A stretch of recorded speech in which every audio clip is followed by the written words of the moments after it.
Good morning, everybody. Welcome to Trade Live with IG. I'm Chris Beecham, Chief Market Strategist, and joined by Aaron Bright. Hi, Chris. How are you doing? He's our Assistant Portfolio Manager who has valiantly stepped in what is a triumphant bit of scheduling. Both Rich and Angeline are away. So Indeed. You've got the B team, can we say that? Yeah, I guess so. Beecham and Bright are back. They are back for one session only so far at the moment. So there we go. How have you been, Aaron? Very well, very well. I mean, it's, doing all right with all this volatility, but it's interesting time in markets. And I think these sort of scenarios, you tend to learn a lot, and they're very interesting. What about yourself? It's really interesting from a sort of institutional standpoint, because obviously this is a lot more, usually with Rich, it's a lot more about the trading, the overnight stuff, the short-term stuff. But you're sitting there in your institutional fortress watching the world burn, essentially. Well, yes, to an extent. I mean, I've got to just these sort of situations when there's volatility in the markets, you've just got to try and stay as calm as possible. And I think the best bit of advice I got when I was starting out in my career was just don't do anything knee-jerk in times like this. So I'm definitely trying to apply that to my work today. Which is easier said than done, isn't it, really? It's always the thing you say in the calm times when, if it gets volatile, just stay sensible. Well, I am, even though we are investment professionals, we are human beings. So we do, unfortunately, those psychological trading and investing issues do tend to... Do they not teach you portfolio guys some kind of Zen approach? I wish. Your immediate reaction is still the same as what it would always be, but then you have to sort of think rationally. Don't think, loss aversion. Don't think all these sort of psychological issues which cause investors or traders to lose money a lot of the time. Exactly. But it's always a learning curve in the investment environment. And how have you been generally, anyway? How's things been? Yeah, with your injuries and your holidays. Oh well, the injury is the broken elbow. I assume you're referring to the famous broken elbow. It's okay. I'd say it's about 98% better. I don't think I'm ever going to get the 2% again. No, it still aches a little bit, but you'll always twinge as a reminder. Exactly, to not go mountain biking in Essex, which. You thought you could go mountain biking in Essex? It doesn't strike me as a very hilly place. Well, I found out that it's a rather dangerous affair. So if you don't know what you're doing, what about yourself? How are you faring up in these volatile times? It's been absolutely manic. I forgot what it was like, really. You do, I think, in the calmer periods, even in August last year, which was really sort of telescoped volatility. Yeah. You forget what it's like, especially when it's happening day after day after day. And it was for a while. It was getting back to stuff we've not seen, I think, since 2020. Yeah. It's the closest parallel. I agree. I mean, you had sort of snippets of this in 2022, I'd say. Yeah, you did a little bit, didn't you? But the moves that we're seeing, over just a few days, I mean, I think it's the fourth biggest fall in the S&P 500 since the Second World War. Yeah. In terms of sort of the pace of it, the pace of the fall. I mean, pretty crazy. And then you have these rises in the market, which are almost like, you haven't seen them in sort of 20 years plus in some of these indices. Second biggest ever move in the Nasdaq 100. Yeah, I was telling Rich that the last time the Nasdaq moved that much in a day, I was in nursery. So that's a good stat. When was that? 2017? 2019 actually. But yeah, it's I mean pretty crazy moves we're seeing. Yeah, they are fantastic. Good morning, everybody. Seeing some good people in the chat. The usual suspects all there: Monkey Man, Andrew McKelvey, Esar as well. And that brings us on nicely to the schedule for today. So what have we got coming up, guys? Oh, the suspense is killing me. What have we got on the list? 8 o'clock, there we go. So opening bell with still with me and Aaron, and 8:15 fast markets. And then a slight change to our published schedule, as they say on the BBC. The week ahead with Esar and Joseph. And then at 9 o'clock, the man himself, Thomas Osnoff. I think it's not live. He's not actually coming to the studio, is he? It'll be an interview with the dialing in from Chicago. Dialing in from Chicago at whatever unearthly time of the morning it is. I've heard good things about Chicago. Haven't been myself, but I've never been. My sister went on business about 6 months ago, and she said it was one of the best places she's been to in the US. So, a vague memory. My parents went when I was about 4 on business. Brought back a Chicago Cubs T-shirt. And they also had the chance to go to the Hollywood Bowl or whatever it was, and they didn't. and my sister was appalled because it was the place you were supposed to go, and they thought, no, we won't bother. You weren't there when they dye the river green for St Patrick's Day? No. They're still allowed to do that, really. Is that the thing you can do? They did it this year. It's not very ironically green, is it? No. You dump the chemicals in the river. Anyway, let's see what the chat's saying. So, everyone is.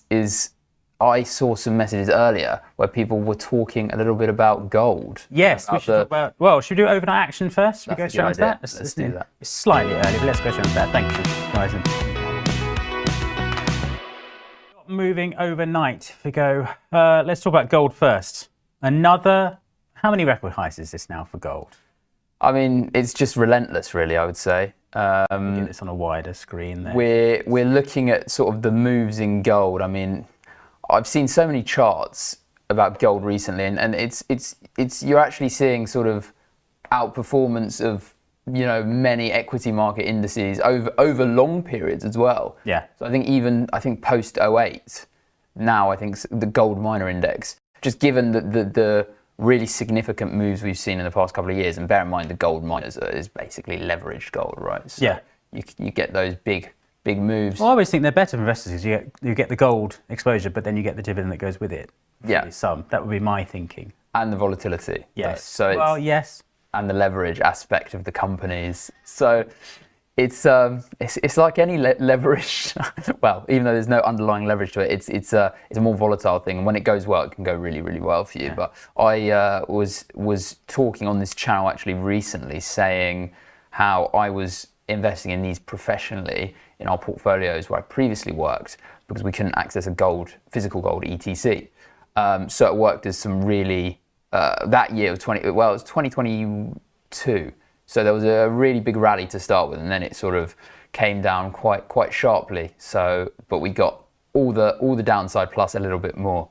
And if you look back to the historical performance where gold was, I remember presentations back in the mid 2010s saying, well, gold back below 1,000. That's where we're going to go. We're back down. We were nigh on the cusp of 1,000 early 2016. Yeah. And then just since then, it's just look at that long-term move. And it's just so interesting because I remember when it went to 2,000, people were saying, it's never going to go above this. Yeah. $2,000, it's crazy. This is so expensive, and now we're at 3.3. I mean, look at it, to drag some technical analysis in. Sorry to further it for you at this time of the morning. I know you haven't had your coffee yet, but I mean, this is the definition of resistance there for so long. From 2020 all the way through, just above 2,000. That was kind of the ceiling. And it's another great example of when it goes, it really goes, doesn't it? Because we've not looked back now for more than this is a year now, probably this rally is now more than a year old. It is indeed. Happy birthday to this gold rally. Just fantastic. But as someone's saying, the 3,400 today, I mean, targets are being knocked out of the park across the board. Well, this is it. And I think with gold, it tends to do well during volatile times, and I don't think we're out of the volatility woods yet. No, for sure. Whether it's geopolitics, whether it's potential recession fears, whether it's just a general poor sentiment going on in the world, whether it's this new alleged Cold War we're in. Yeah, there's so much going on which is arguably supportive of the gold price, I guess you could say. And this is coming at a time when you've got inflation running not relatively high. I mean. Look at UK inflation yesterday, dropped back a bit. US inflation is moving arguably in the right direction for the Fed at the moment. Yeah. And yet, it's not an inflation, it's the uncertainty, isn't it? Above target, I'll give it that, but it's not at a level where, 2.4, 2.5% inflation. No one's going to complain too much about that unless you're, you've got to, I think the Chancellor still has to write a letter explaining why. They'll do that, don't they? Well, explain why inflation's above, but I think, the governor will sort of understand that it's a bit of a tricky one. We're not in the era of low inflation. No, we're certainly not. Let's go on, of course, Nvidia. Yes, that was the fun one from last night. You talk about it when I get it up on the chart. Well, there's Rich, by the way, in the chat, so make sure you don't make any mistakes. Well, it was very interesting. It was very interesting with Nvidia last night because the US government basically gave them a bit of a slap on the wrist, if I'm not mistaken, saying you need certain licenses to export certain chips to China, and obviously their stock has fallen fairly significantly. I think you are the master of understatement with that line. Exactly. obviously some, really quite a big fall last night with Nvidia and tech names based on this, and they have to do quite a big write down. That's what they write down in inventories. That was what they were particularly concerned about, and obviously a big hit to their earnings if they're losing a chunk of the Chinese market or potential future Chinese chips being exported to China. Add on top of that all the tariffs. I know we've got the reprieve at the moment, but who knows what's going to go on with the tariffs? Wherever we are with tariffs. At one point, it was just yesterday, it was 245% on China in the White House. I mean, I don't have Trump on speed dial, believe it or not. So I don't. No, you should though. It'd be really helpful. Exactly. I mean, so I don't. I mean, none of us know unless you're in those cabinet meetings. But then you don't know if he's going to change his mind 5 minutes later. No. So that's the thing. Are these? We have had these tariff reprieves for a lot of these technical goods, electronic goods, which have, which Apple were concerned about because they were going to be hit quite badly with these tariffs. But we've had that reprieve. But is that going to be cancelled? Are we then going to have tariffs on these kind of things, tit for tat tariffs, and then it's going to hurt Nvidia and these sort of companies even more? That's the concern, I think. Exactly, and it's already down 32% from those record highs in January. So is it pricing in enough bad news? That's the key thing at the moment with Nvidia. With your investment manager's hat on, is it pricing in enough bad news? Well, I think the whole market is quite. The rally we saw was so optimistic last week in general, given I think the sentiment, and there hadn't really been a change in fundamental sentiment apart from the fact that we had the reprieve, which was the huge driver of returns for that specific day. The 9.5 of the S&P. But the environment where people are concerned about a weakening economy in general, people are concerned about, this sort of the geopolitical angle with China, the US, Iran, many different players. And people are also concerned about, the unpredictability of the US government policy and the unsustainability of the US debt, which people are worried about. So there's still all these moving objects in the background. They haven't gone away. The macro noise, I would argue, is still there. It is still there, really. And this is the problem for US markets is that it's not that markets hate uncertainty. It's the cliche that gets trotted out again and again and again. But it's not knowing from day to day. And again, investment managers all over the globe must be tearing what little hair they have left out because you just don't know. Yeah. The sense of so many people competing for Trump's attention, so many people trying to make differing statements. I watched last Wednesday when they announced that pause, you had the US Trade Representative Jameson Greer. I think Rich and I talked about this before, but literally being grilled on the floor of the US Congress as the tariff pause comes through. And he had no idea. He pretended he knew what was coming, but he had no idea. Well, that's the thing. It's the uncertainty. And as you said, markets really don't like it. And that's been a key driver of volatility. Add into the fact that you had US stocks at record highs. People were calling expensive. Expensive, exactly. So 22, 23 times forward and back and forward earnings. So really pricey. Add in all the macro noise, so it really primed for a correction at that period. But yeah, really interesting times. It is. I'm clinging on to my hair at the moment, thankfully. So, you're doing better than I am. Although my barber's noticing a few greys. Oh, join the club. We should look at the economic calendar, the gallery, for reminding me, because they're very good at keeping me honest these days like today. So we have, of course, today, the excitement is there for ECB fans, ECB rate decision. So we're at 2.5, I believe. 2.5 on the normal rate. And the scope is, what I've been reading is that they're primed for a little bit of a cut, potentially. Yes. Yeah, 25 basis points is nailed on at this point, really. So it's really interesting. We'll come to that in a little while. And the press conference, of course, is 1:45, and then housing starts and building permits. You've also got, of course, it being a Thursday, initial jobless claims, which does take a bit of a front row seat because we're kind of watching the US economy in real time deteriorate. Well, we think we are anyway. And the thing is, these are all lagging indicators as well, which is frustrating because we really want to get the data now and extract it out. You don't have the forward-looking indicators. Do you not get some special data that we don't know about? Oh, I wish, Chris. I wish. As I said, Trump's number doesn't seem to be working at the minute. No, exactly. So, but obviously these are lagging indicators, and we don't know if and when there's going to be more damage to come. No, exactly. So you threatened to talk about bonds this morning with me. I did. You threatened to, because it's my least favourite topic because it's just not something that certainly on the leverage side of things, people trade that much. No. So I've managed to escape talking about bonds. Unless you're a Japanese hedge fund, which has been caught out over the past week. Exactly. If you've been doing the basis trade and all this Exactly. kind of thing. Just what's your view on the moment on what bonds are telling us? Well, I mean, the bond markets really had a massive tantrum, and I think, I don't know who said this, so please, I think you'll know, so please step in if you know, but someone said, if I were to be reincarnated, I'd come back as the bond market because I would terrify everyone. I do know who said that. Do you know who said that?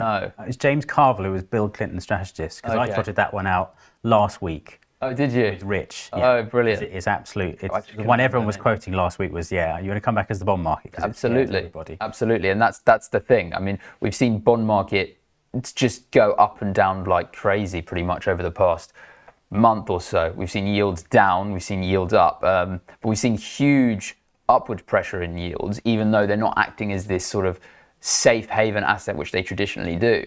I think it's just concerns over, a lot of the time, it's over sustainability of the US debt, concerns over the US in general, and just worry, just general worry. And it's not acting as its traditional safe haven asset, which is the concern, really, I would say. I think that elements of it is concerns about prospective inflation. Although what I will caveat about is that we have seen some equal moves, not quite the same magnitude, but we have seen some downside moves in yields, which is, means bond price are going up in some situations. So we saw that last night, same with gold, because we saw it act as a traditional safe haven asset again. But the problem is the volatility in the bond market. It's not being its traditional safe haven the whole time. And we are just seeing, concerns in the bond market, similar in a way to 2022, I would say, a little bit. I mean, that was inflation and interest rate related, but we saw... Let's get a chart up on screen for you to see. We saw, an increase in correlation between equities and bonds that year. And definitely we saw that throughout April, or throughout the first couple of weeks of April, where we saw them both sell off, really. Exactly. And this is what we're seeing in this chart here, this one on the right-hand side, there's big outflows you can see there in money markets and bonds, particularly. And this is, I think it is, again, that uncertainty coming back, is that loss of confidence in the US. Totally. I think that Rich and I both think this is what made them blink really last week, was somebody coming in quietly and saying, look, if you lose this game, everything else you want to do with China and reordering the world, if you knock out the foundations of US supremacy, essentially, and everything else goes with it. Absolutely. And I think with bond yields, the 10-year and the whole yield curve is really, really important for determining US mortgage rates.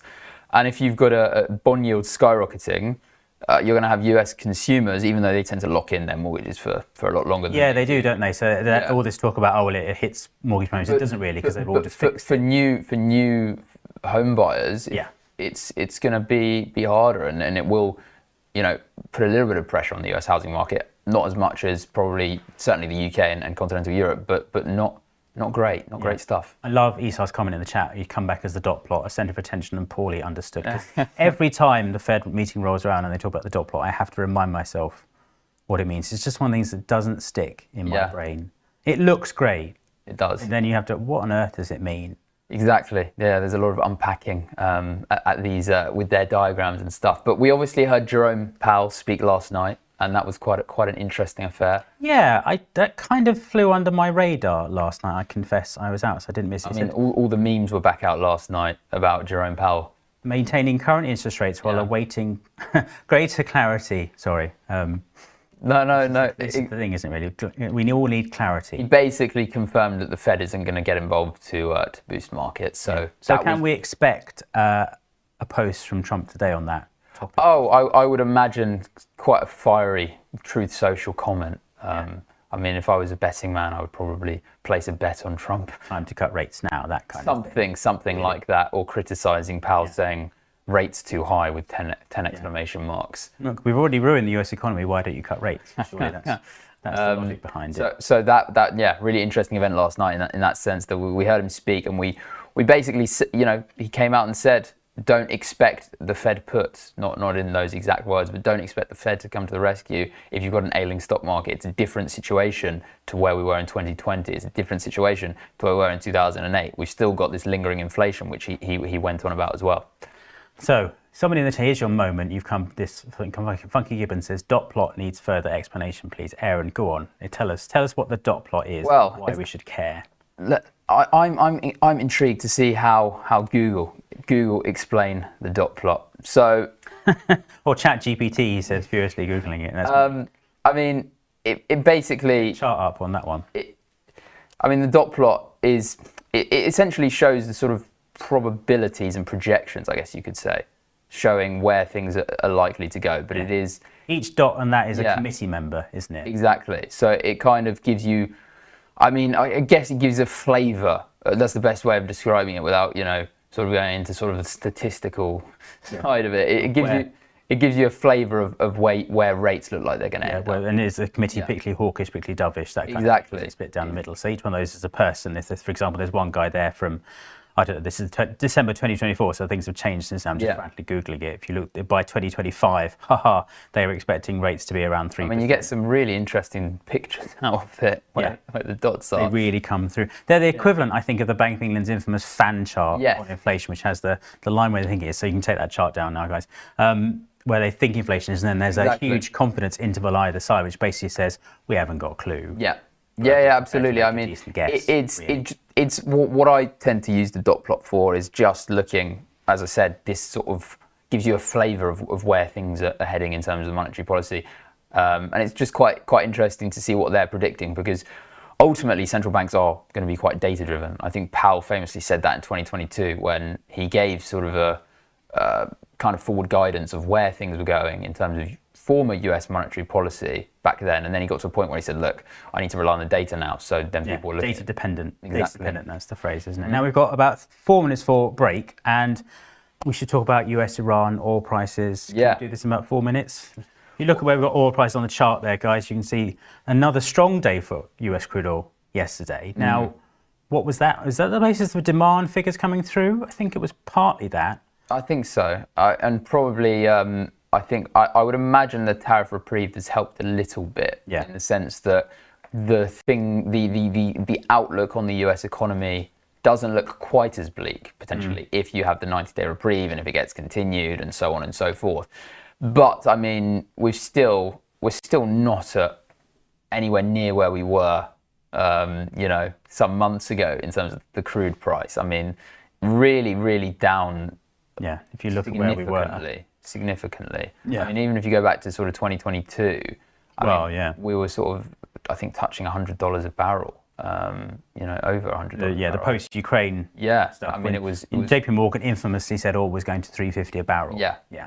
Crazy times. So, huge slide in oil price. And I think when we see oil come down that much, it's always a little bit of a concern. I think it's screaming recession in its own way, isn't it, really? Yeah. The only thing that could really boost it, I suppose, is there was a report overnight about Israel keen to strike Iran, New York Times, and then Trump, in a rare guise as peacemaker, although he does want his Nobel Peace Prize, coming through and saying, let's talk first before we try something. I think that was a key driver. Yeah, definitely. I think that was, absolutely. So, I mean, look, that Middle East issue, I think, is going to linger for a while, when you've got concerns over sort of basically one country threatening another country in the region. There's potential for escalation, as we've seen pretty much since the end of 2023. Things can escalate extremely quickly in that region. And I don't think that issue has been resolved yet. So that can also add to equity volatility. And you've got cuts from JP Morgan in terms of oil price forecast, cutting to Brent to 66.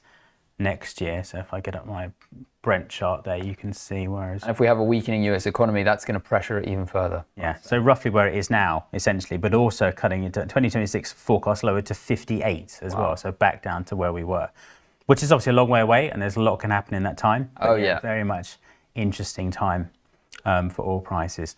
So that's busy times for markets. It is really extremely volatility. busy. Not really back compared to last week. No. Obviously, if you compared the last couple of sort of days to the beginning of the year, it is quite volatile. But compared to last week, it isn't. It is. Yeah, I agree with that absolutely. I think we're so used to the past couple of years of a lack of distinct volatility apart from the carry trade. Yeah.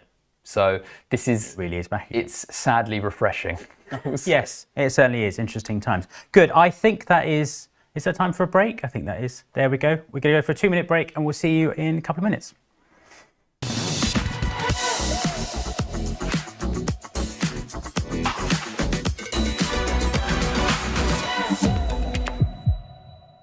If you're looking for flexible ways to trade financial markets, whether you're experienced or new to trading, you've come to the right place.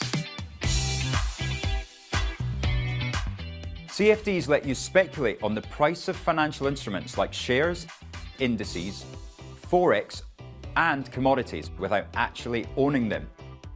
You can benefit from both rising and falling prices across 17,000 markets, letting you find the perfect opportunity. So if you think the market's going up, you buy. If you think it's going to go down, you sell. When trading CFDs, you're trading on leverage. Now, leverage lets you trade bigger positions with less money up front. So this increases your profits on your trades, but also remember your losses are also amplified. So be sure to manage your risk. With us, you're not alone. You're part of a wide community of traders that you can learn from. We've got the experts, the tools, and extensive educational resources to help you on your journey. If you're not quite ready to trade CFDs with real money, you can always give it a go on a demo account. Open an account today, join the conversation, and be inspired to make moves.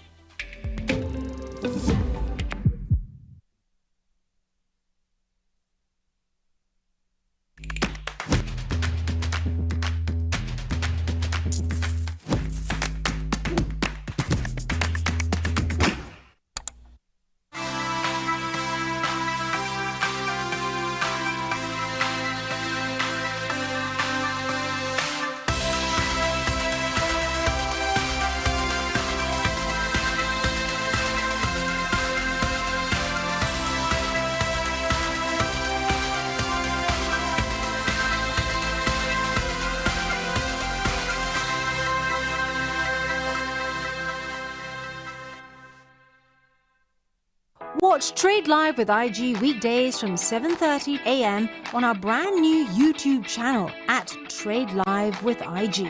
As well as the live show on our new YouTube, you will find our full beginner's course to trading options, daily YouTube shorts of all the action that happens after the show is finished, and Trade of the Week and Psychology of Markets. And don't forget to hit those like and subscribe buttons for more exclusive trading content.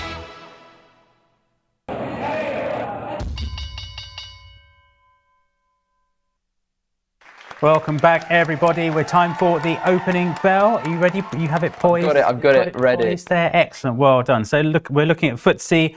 We're slightly lower so far this morning after a bit of a bounce last night. If we get that one on the screen, get one on my work. I'm not really too surprised, given that when the US sneezes, the whole world tends to catch it. So, yes. I mean, you've gone with that famous cliche about. I know. I'm just a walking quote machine today. Yeah. Yeah, I mean, given the volatility we saw, US equity markets down sort of between 2 and 3%, depending on your favourite index.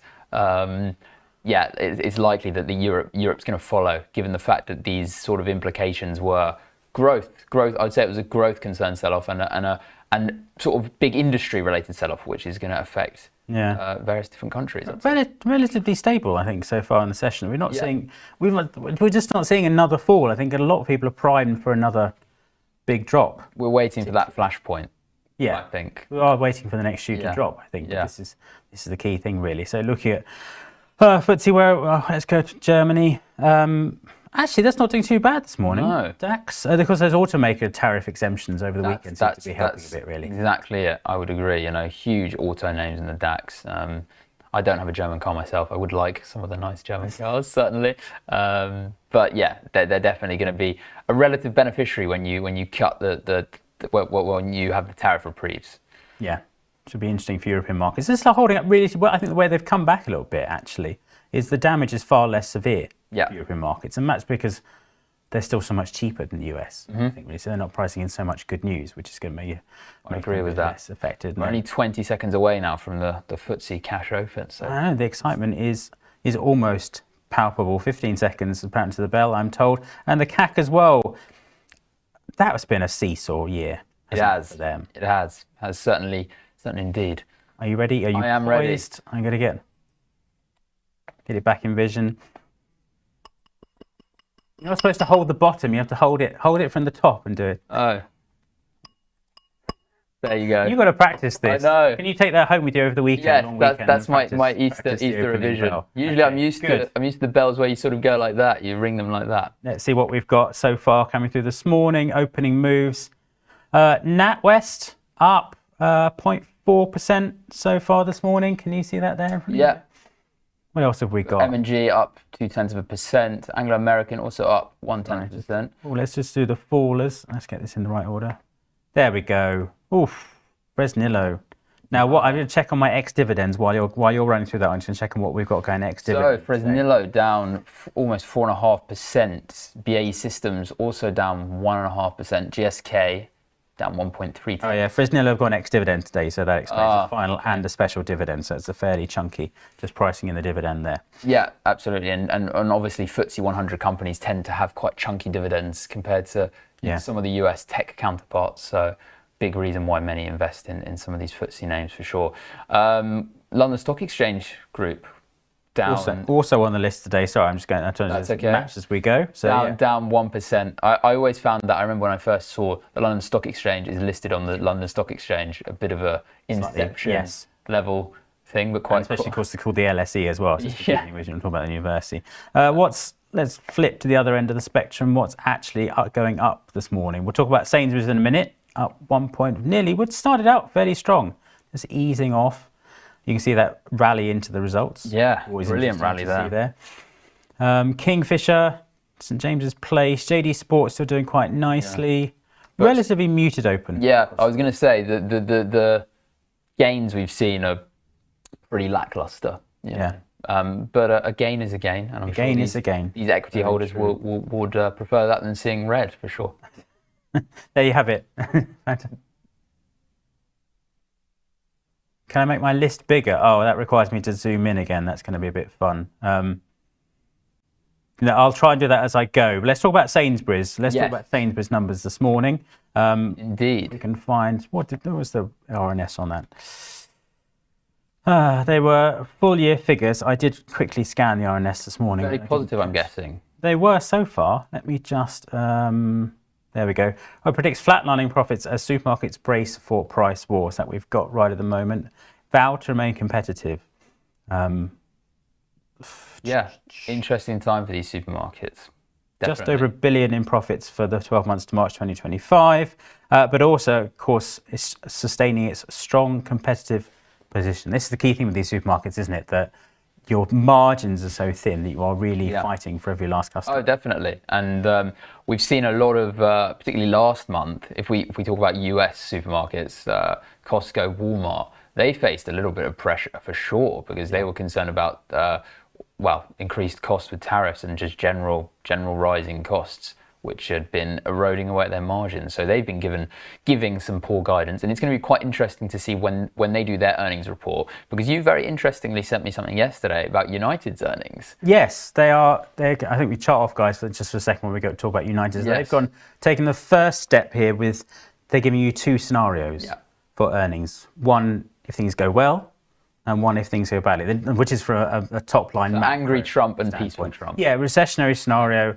normal scenario. Yeah, which I think is not the greatest of signs. When you start issuing two layers of guidance, it doesn't imply that you have the best vision. No, but then I suppose it's a reflection of the uncertainty that we've got, and that word just keeps coming back again and again and again. We've got even companies saying, look, we don't know, this is the current standpoint. If things get better, then we'll be okay, and if we get worse. But I would say that someone like United Airlines, they're probably going to be hit really badly in a recessionary world. Airlines, I think Warren Buffett's not the biggest fans of airlines. I think he's it's that quote again. Yeah. Sorry, it's just cliche central with you and me. He said if you actually look at all the money invested in the airline industry since 1900, nobody's made any money in it. Yeah, made and lost. It nets off at almost zero. Well, there's so many factors that go into them. Very, very high amount of costs, and when things go bad, they can go very bad for the airlines. Yeah. As we saw in COVID. Yeah.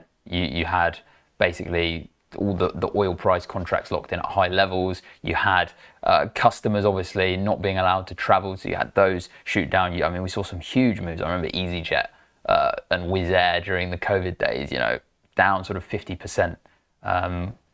All good fun. Yeah. We got a request there from, where was it, from Andrew. Look at Man Group numbers this morning. Assets under management dropped by over 5 billion for the first 2 weeks of April. So an absolutely brutal. If you bring that up looking at that on the chart, you can see that on the CTM story there this morning. Which you'd expect. In this times of volatility, people are going to be lurching money out of. Of course, and obviously their revenue is highly dependent on AUM. For all these businesses, they take various different fees based on their AUM structure, whether they've got unit trust, OICs, or whether it's Man Group, obviously, or also an alternative asset manager, and a bit of a hedge fund as well. So when you have falling assets, it basically hammers their earnings, and that's the concern there. And it's really quite well correlated with the stock market, I guess you could say, to an extent. Yeah, it is, and you can see that their stock price back to levels we haven't seen in 4 years. So there we go. Nasty move on that one. Absolutely.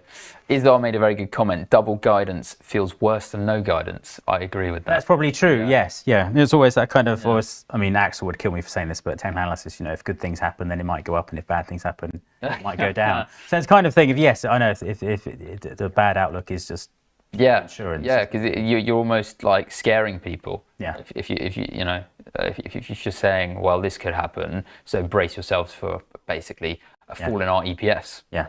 An unfortunate turn of phrase there for airlines, being braced for impact. Yeah, exactly. And then we should talk about Deliveroo as well. Numbers this morning, which again I need to just frantically scan and look up. 1% so far this morning. You want to see the share price recovering a little bit there. And then you can obviously see their infamous IPO. We just caught a glimpse of that there, where the share price plummeted. Yes, a terrible time of it. But Deliveroo's numbers this morning. Let's see what they said. Stronger order growth in the first quarter. So strong start to the year, 7% rise in orders, beating from the 6% in the final quarter. I think some of that is as a result of my orders. So. Is it really? Are you one of those? I dabble with Deliveroo. It's quite convenient if you want restaurant quality food, but you don't want to leave the house.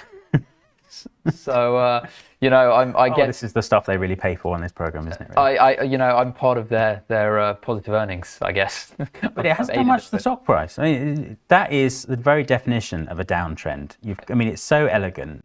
If you're very good at picking tops and bottoms, it's just was poetry in motion from a chart. It's like a zigzag, right? Lower highs, lower lows, down and down and down. We've just rallied straight back for what was obviously a fairly dismal sentiment last week. We've now rallied into the numbers, and you see this so often, don't you, with results? You do. You have a rally into the numbers, and then they take off the downside. Yeah, all the good news. All the good news peels away, and particularly with a stock like this, if there's a lot of macro noise, then that tends to also dominate equity markets. Unless you are a beneficiary of, huge beneficiary of recessions, you're going to be caught up in that. But one thing we were discussing, maybe we can move away from this slightly, is the Bank of America's Fund Manager Survey. Yes. Which I thought was fascinating. It is, and it sounds a lot more fascinating than maybe the title. Yes, yeah. The title sounds like a when you go on a school trip and have to ask people questions or something boring like that. But it is actually really interesting. I think it's this key chart here. If we get this up on the screen, guys, please. Perhaps this is the most important one. Yeah. I would say that. Talk us through what it means. Well, it just shows the sort of how fund managers are feeling, and I think it's probably a lot of them are going to be multi-asset fund managers, looking at their sentiment towards equities and to their holdings towards equities. So towards if we go, back a few years, if you go to sort of 2020, you can see a huge fall in equities there. Similar in 2017-18 when there was a trade war, and now we go back to 2025 April where we are now. The biggest fall looks like the biggest fall since 2001, even bigger. It's the black line is if you're sort of neutral on US equities. Above it is your overweight, so they're a bigger part of the portfolio. Underneath is underweight. And we've gone from sort of comfortably overweight to very, very underweight. Yeah, the biggest 2-month move, I think they said it was, in the history of the survey, which takes us back to 2000. Yeah, I think it's the fifth most bearish in 25 years, they were saying. Yeah. Which is a bit strange, I would say, just the magnitude and the speed at which this is sort of reversed, because, you know, Trump has been going on about these tariffs for a while, but I think the moves we've seen in markets have spooked even professional investors massively. We've gone from US exceptionalism, buy US, you need to be in the US because the earnings are great, the economy is great, to don't touch it with the barge pole. I'd rather, you know, stay in cash than actually do anything about being in the US. And that's the incredible thing, really, isn't it? And I think we're in the sort of only the first percentile or the 10th percentile of something of you know, of fund manager optimism towards equities and growth levels. So we're, you know, if I've got a sort of a chart which shows that, you know, essentially beginning of 2021, we saw a lot of optimism. COVID, we saw huge amount of pessimism. Silicon Valley Bank, if we cast our minds back to sort of 2023, that's the chart. You must be able to read my mind. I'm just kidding. Let's get this one up there on there, guys, just to see this one, expectations on sentiment. And you can see where we're at now. I mean, the magnitude, because Trump 2.0 was what, November the 5th? Yeah. And I mean, we're not, it's what, 6 months later, not even? It's the way sentiment has gone from such almost euphoria to predicting doom and gloom very quickly. Also doom and gloom to euphoria to doom and gloom again. Yeah. From Silicon Valley Bank, because that seems like yesterday. I mean, it was, you know, coming up to 2 years. But, you know, so rapid, these moves. And I think just really when professional money managers are so concerned, it is a bit of a worry, I'd say. It is really. And we're talking about copper, recessionary fears. We've got a question in chat about copper and see where we are on that one. Again, a great sort of Dr. Copper, as they call it, a great barometer of the global economy, which you might say is a bit old-fashioned these days in 2025. And look at those moves. Even so, there is that swan dive. Yeah. A huge turnaround. But then I think, is copper pricing in a recession yet? Or is it actually not yet fully factoring in the... Well, I think the rally we've seen is sort of, I mean, it's rallied quite strongly in the past couple of weeks. So, look, if there's, you know, continuing concerns over the US economy, I think there's probably, you know, potentially a way to go downwards for copper. Yeah. I mean, don't know if you feel that way as well. I think this is the FT's point earlier in the week, is that US equities just aren't pricing in a proper We're now recession what, 5,400, 5,300 in the S&P. Yeah. I mean, that's not sort of particularly doom and gloom. No, and still trading on a reasonably expensive relative to where we were. It's above the, I think, the 20-year average. Yeah. Given the macro noise, shouldn't really be, probably. And this is the thing, if you do have a proper recession, a good old-fashioned recession, there is an awfully long way potentially to go to the downside. Oh, absolutely. If we talk about this, pull up the chart while I'm just talking, because here we are, 53.20. Yeah, I mean, massive moves. That huge sell-off, then that quick recovery. We were below 5,000 for a brief period. And we've had our, you'll love this, of course, we've had our death cross. Our death cross, Death cross in sounds just as horrific as it actually is. Yes. But it's when the 50-day average falls below the longer-term average. Falls below the 200, So essentially it's a reflective of declines in price. But of course, if you go back to 2022, if my chart will behave itself. Yes, we were discussing this the other day. It was your death cross then. And you because moving averages are so lagging, or they can be. This one we had here, you were already down a lot, and yes, it continued to fall a bit, and then you had a huge rally which suggested things weren't as bad. And then again in August we had a big bear market rally, and I remember this one from the bond side of things, where yield spreads, which is the difference between sort of a higher yielding bond like a corporate bond and a government bond, they narrowed really quickly, which tends to show sort of bullishness, because when bond yields down, people are buying high yield bonds, they want to take on risk. And we're thinking, why are yield spreads so tight, which means that the difference is so low? They shouldn't be at this point of time, because the economy at that point of time wasn't going through the best of times. No. There was concerns about lingering inflation, and there was concerns about pretty much everything going on with interest rates as well. So, and then we saw an immediate reversal of basically risk, as you can see. where the second zero is for that 500 actually. Yeah, perfectly it was aligned. huge. But you had these huge bounces, huge rallies, and that's what you get in bear markets. And indeed, when you're, as I think it was Paul Tudor Jones, bad things happen below the 200-day moving average. Of course, yeah. But in both directions. Yeah. So the volatility is a given. That's why you often see the best days in the market and the worst days in the market Indeed. tend to occur right next to each other. Yeah. Until things just settle down again. I agree. Yeah, But we've had the death cross, but it's not necessarily a sign that it goes straight down from here. yeah, absolutely. And I think it's a really interesting advertisement, I'd say, the past month, that, you know, for long-term investors to just sort of keep your nerve a bit. Because, I mean, they always talk about missing the best days in the market. And I wonder how many people missed that 9.5% daily rally in the S&P 500 because they couldn't cope with the volatility, even if they had the time horizon, and they just wanted to cut their losses and say, I don't like this, it's making me sad, rather than thinking, I've got That's one word for it anyway. I've got another 5 years, you know, I can wait it out, and you would have missed a huge you end rally. up just sort of chasing your own tail, don't you? Because it sells off, so you get out of the market, and then it rallies, you get back in again, and then it sells off again. Exactly, and what was so interesting about that rally was it was, I think, pretty much bigger than the 100-year compounded annual growth rate of the index, because I think that's around 9% a year if you annualize it, and we had 9.5% in a day. In a day. So how you're supposed to trade that, let alone invest in that kind of thing. Yeah, so that's why it's you know, often wise to stay invested, because you can miss these things, and that's, you know, an annualized loss of a year essentially. Yeah, it just gets burnt away, really. Absolutely. Yeah. So I think that's the risk, is that you then see these big short-term rallies, but doesn't change the overall short-term, the medium-term trend, shall we say. If we're going towards recession, then we could see this is just the beginning. Definitely. And we've got some other blockbuster earnings out. I think Netflix is tonight. We should talk about that just after the break. I think we'll break coming up in a minute or so. But yeah, we'll talk about Netflix earnings season getting into its stride, really, because we had banks this week, didn't we, already? Yeah. We always start with the banks, then it goes on to sort of the bigger tech names. Yeah. Now, they had quite a good time, actually, because the volatility did wonders for their trading revenue. It did indeed, although they were hit really, really badly over the past couple of weeks, 3 weeks or so. I think HSBC, JP Morgan, all those ones having really steep sell-offs.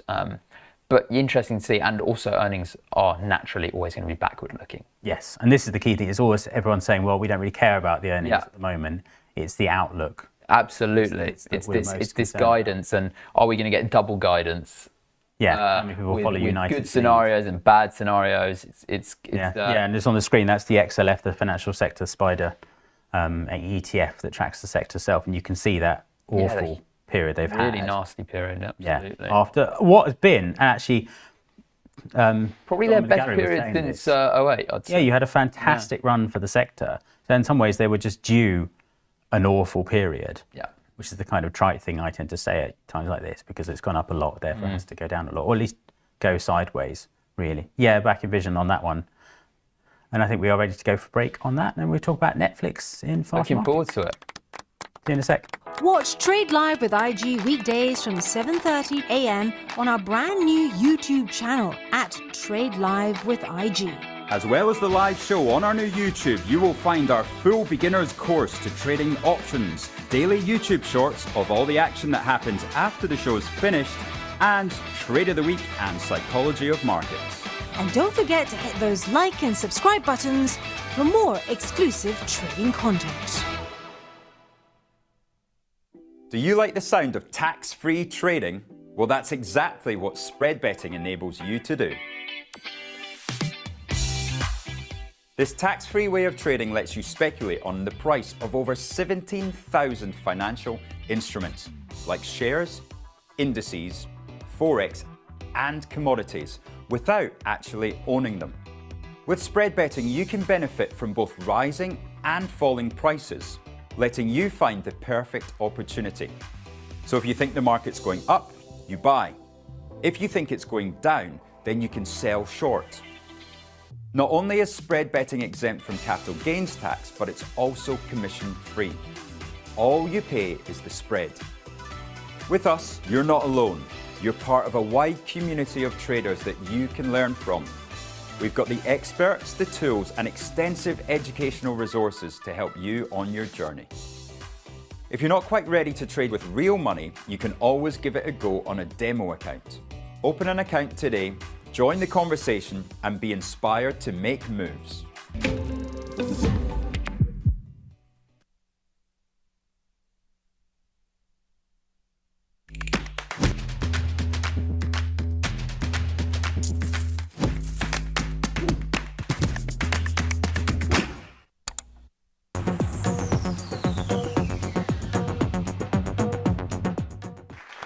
Welcome back, everybody, to Fast Markets. If you've got any suggestions you want us to cover in the short time we have, do pop them in the chat. But Aaron, of course, it is time for drum roll. Where's my drum roll gallery?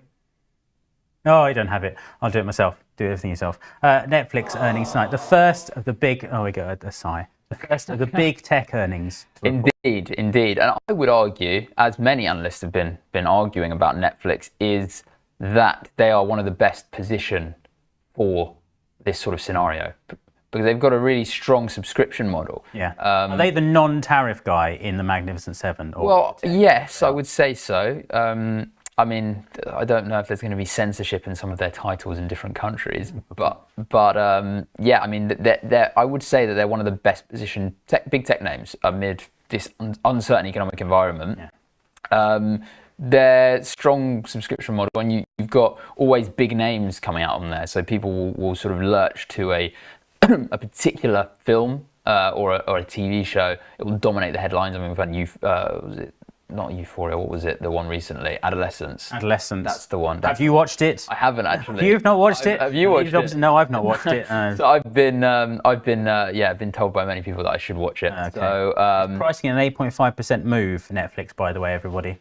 Yeah, exactly, and I think if we look at where Netflix has gone this year, it's up actually. Yeah, it is. So really strong relative outperformance of Netflix. There's a tariff safe haven then. Indeed. Yeah. So yeah, really interesting one.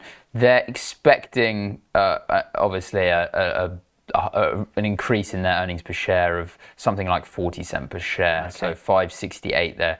I think they're expecting compared to 5.28 last year. Okay. And let's talk about Amazon, of course, fresh from Jeff Bezos's. Yeah, I mean, Amazon's a bit of a weird one. I mean, I would say it's probably quite susceptible to all this sort of macro. Well, it's essentially, again, a leverage play on US consumers. It is, really, yeah. If you think about it. Plus all their cloud computing business as well. But definitely the retail side, really interesting analysis that it's. He said it was this sort of leverage play. Going to be interesting to see their guidance, I think, because obviously, no tariffs have been baked into any of their earnings. But I'm really looking to see what. Is Bezos not CEO anymore? Is he? No, but it's full of obviously stuff that's imported from China. Of course, so it's going to start. Through. So you'd be bound to get a reference. I think I don't know when their earnings are. They're not next week. I think they're the following week. Yeah, a few of them are delayed as well, as I've noticed. Push the dates back. I think they're writing up their 5 different guidance scenarios depending on the macro. How many can we do? Yes, we do 2. 2's not enough. We need more than 2. So I think it's going to be super interesting in the sense of what is their guidance going to be, because their earnings might be strong given the fact that we're coming on from a quarter which, I mean, hasn't been too crazy. Things seem to be going okay last quarter, relatively speaking. We've had inflation come down a bit. But yeah, really interesting to see what their guidance is. I mean, what would you say about that? It could be the key thing, really, is how much they get factored in. I mean, last quarter, not too much went on in terms of negative macro. I mean, there was the odd poor report of something, but we're not, we're not in a period where it's like jobs are being slashed left, right, and centre. I think the key with this earnings season, we'll just skip on to Uber as well. But the key thing with earnings season is that this is where we don't get the bad news. I think it's almost this earnings season, apart from the outlooks, isn't very important. I might be wrong here, but it's going to be next June. Yeah. When the next slot and even the one after that. Well, especially in the one after as well. But yeah, the first one really, when it really does sort of begin to drop. Yeah, absolutely. So Uber as well. Here's a classic one of a share price that's gone, as I like to say, it's gone nowhere, in the sense that we are back to where we were about just over a year ago, although the swings have been mad in the meantime. But the sort of forward movement on Uber. Yeah, I'm quite intrigued with Uber because, I mean, how do you think it will fare up in a situation if we've got a declining economy? I mean, Yeah, if would you people say it's an essential service, getting a cab somewhere? For a lot of people, it probably is. Yeah. I should think. It must be for you. I mean, that's how you get to work every morning, isn't it? Getting a cab to work? Yeah, I'm sure that's how you do, you guys, institutional business. No, I wish. I was on the Northern Line this morning. Very quiet, actually. Oh. But the Northern Line, I would love to get a cab to work, but I think it would be rather pricey. So Yeah. sorry, Uber, I'm not. Yeah, gonna but give I you think my Uber's hard-earned cash. another key one to watch. Really, it could be ready because, of course, and it's food as well. So you've got Deliveroo, Yeah. the Deliveroo store as well, really coming through back for them. People ordering less because Yeah. they just can't afford it. So. Absolutely, they're going to be, making hard-boiled eggs, I'd say. But eggs in America have gone to crazy prices. Oh yeah, the egg price. Even the Chinese are taking the mickey out of the Americans really because all their eggs costing so much. Let's do the micro strategy in the time we have left. Of course, everyone's favorite Bitcoin alternative. Yeah. Micro. Here it was up at the highs back in November when everyone wanted a piece of it, and this is when I first read up about it and the strategy and the fact they were just buying all this Bitcoin. Yeah. And they do actually have their own core business, but that doesn't make any money. Yeah. It's all Bitcoin essentially. Yeah. Absolutely. And I mean, it's sort of an equity-like play on it, as you said. One way to put it, but yeah, it's again even more a leverage play because of all the holding. So a decent bounce, obviously from the lows and back by the 200-day moving average. So people will doubtless take some comfort from that. But it's a wait and see moment, really. It is indeed. The thing about Bitcoin, it's trading really like any other asset at this point. It is, yeah. People say, it's a great alternative. It's not It's a proxy for risk, I think. But it's now a proxy for risk Yeah. because it's been admitted to the family. It is. You've got ETFs, you've got people saying it's digital gold. People love it so much that it's just become one of the boys, really. I agree with that. It's really interesting scenario with what's going on. I think, the concern with a lot of these, the general consensus, I mean, particularly with the UK, I mean, if we caveat a little bit to the UK economy, is concerns of stagflation and concerns over what the UK has. Yeah. So I've got a lot of things to look forward to this year. It's going to be certainly an interesting year. There's a lot going on. It's going to be absolutely manic. It is. I'm intrigued to see if we get that 25 basis point cut from the ECB today. That is the key thing. I think to watch for today is going to be what they say, and also what the outlook comes in terms of inflation. Well, that's it. That's it. Thing, inflation, really. And also the change in language with regards to tariff implications. Yeah. What does that mean for the economy? What does that mean for inflation? Yeah. And what our friends from the ECB say about it? Look at that move in euro dollar up to 114. We've gone from 102 to 114 because dollar weakness. People abandoning the dollar. I was going to say I would put that down to dollar weakness rather than euro strength. Yeah, exactly. And then if they come out and say something fairly cautious, exactly, it'll be interesting to see how this moves. And obviously we've got cable 132, I believe, which is. I mean, people in the chat may know that I'm going to the States in December time, so I'm hoping to get to $2 the pound. $2 the pound again. You're an eternal optimist. I don't think I'm going to get anywhere near that, but that would be lovely to because I've been told by friends in America that it's notoriously expensive since COVID. It's just gone to mad levels, even in sort of US terms. I mean, $80 for a haircut. I know people would pay, which is a tad pricey, I would say. This dollar basket, right, sort of at the bottom, really, just holding these lows, sort of washout levels. You kind of think, if, and this is a big if, the tariff headlines don't come back, you've got a bit of a short-term rally coming back in. Indeed. Yeah, absolutely. I would agree with that. We've had the first. Japan is currently chatting to the Americans. This was the story overnight. The Trump gate crashed the tariff talks. Yeah. And said how well they were going. It sounds like a Trump thing. It's very much so. Yeah, and the line from the Japanese guy, because he's become a junior minister, was said, "I'm so grateful and awed that Mr. Trump came and talked to me because I'm so much lower in status than he is." So it's just saying all the right things. And I think a deal is to an extent in everyone's interest. Well, it is. Yeah. But will they get one? I think certain countries will, because I think America, as much as it does want to onshore some of its production, it still wants to have maintain profitability and earnings growth for these businesses, particularly with complex supply chains. I think that's going to be quite important for them because the stock market is very important for many Americans. 401ks, I believe they're called. Yeah. Quite a complex name for a pension. But, Yeah. you know, if they're losing money rapidly, Trump is going to lose support. Exactly. If they feel it in the pocket, that's the key thing. There we go. And it's going to really put pressure on them. Thank you, Aaron. You've been an absolute star for the morning, for an hour. Thank you, everybody, for joining in. And now we hand over Isa for the next slot. Thank you very much, and have a good long weekend too. Happy Easter.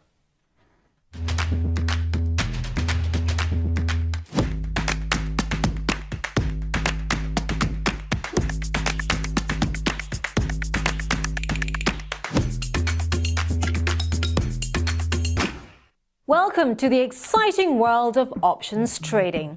If you're looking to add a new dimension to your trading strategy, you're in the right place.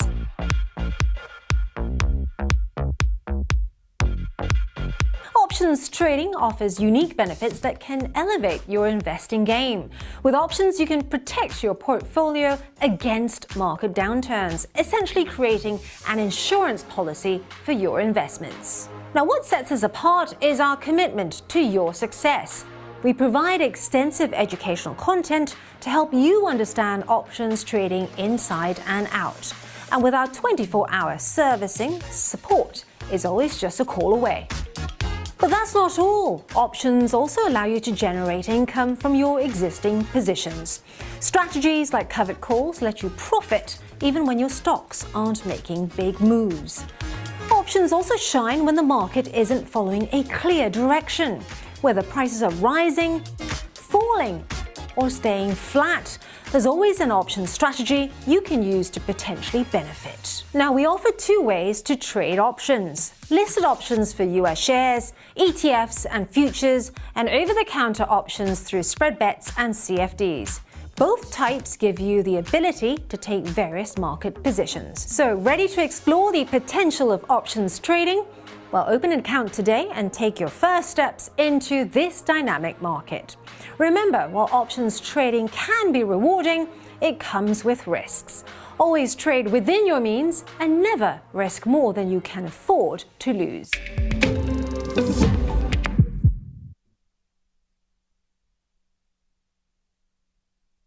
Watch Trade Live with IG weekdays from 7:30 a.m. on our brand new YouTube channel at Trade Live with IG. As well as the live show on our new YouTube, you will find our full beginner's course to trading options, daily YouTube shorts of all the action that happens after the show is finished, and Trade of the Week and Psychology of Markets. And don't forget to hit those like and subscribe buttons for more exclusive trading content.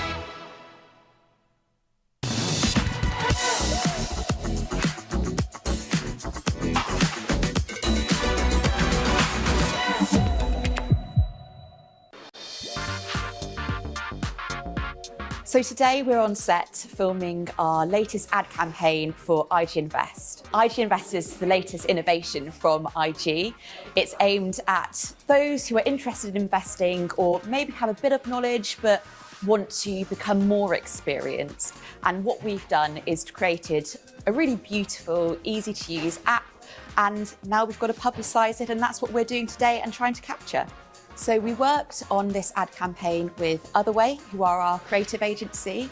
And what we really wanted to do is think about breaking down the barriers to investing. And so we wanted to think of an idea that was playful, fun, but also inspired empowerment. So essentially, look, a lot of financial advertising can be quite dry, a little bit kind of wallpapery. And I think the idea was just to create something that was really eye-catching and kind of use that distinctive IG red, but put it in this really interesting metaphorical space where investors felt really kind of calm and kind of very effortless in what they're doing.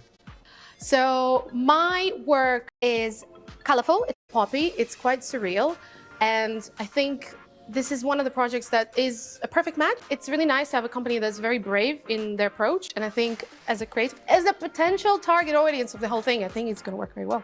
There were too many people to name who've worked on this project. You know, at IG, it's really important that we move at pace whilst delivering really high quality work. So we've had to have the best brains in the business on this one, and we really hope that you like the result. It's been a real pleasure working with IG. I think ultimately as a brand, they're really keen to push things and kind of take the financial kind of advertising space somewhere slightly more interesting. So it's been a real joy for us to work with them and help them kind of get there on their journey.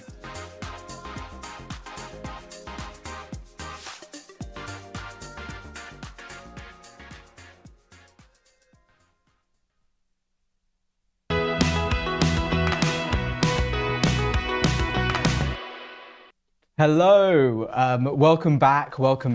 So I can hear the cheers. They have these sound effects. Right, Rich is on holiday, Ange is on holiday, and so now the kids are running the school. It's a bit chaotic, but I think we're going to survive. So you've got me for 30 minutes, and I'm joined by Joe. Hey everyone, Joe here. I'm part of the transformation team here at IG, working to give our traders the best experience possible. Yeah, exactly. Yeah, welcome, Joe. We're always happy to have people added to the show. I think this section is normally where we look both at some of the macro news that's ahead, but also some of the earnings news. We actually saw the macro news last time, just before the break, and it is a dead week for macro. There is almost nothing interesting going on, and so we're going to really just focus in on earnings. So if we start with some of what's happening today, and then we move to next week afterwards.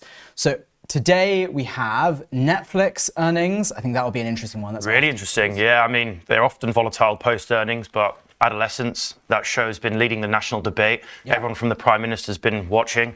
Yeah, and it's one of those rare UK shows that I think is like really broken out to international, and I think it's really interesting to see like how it started to really shape the debate.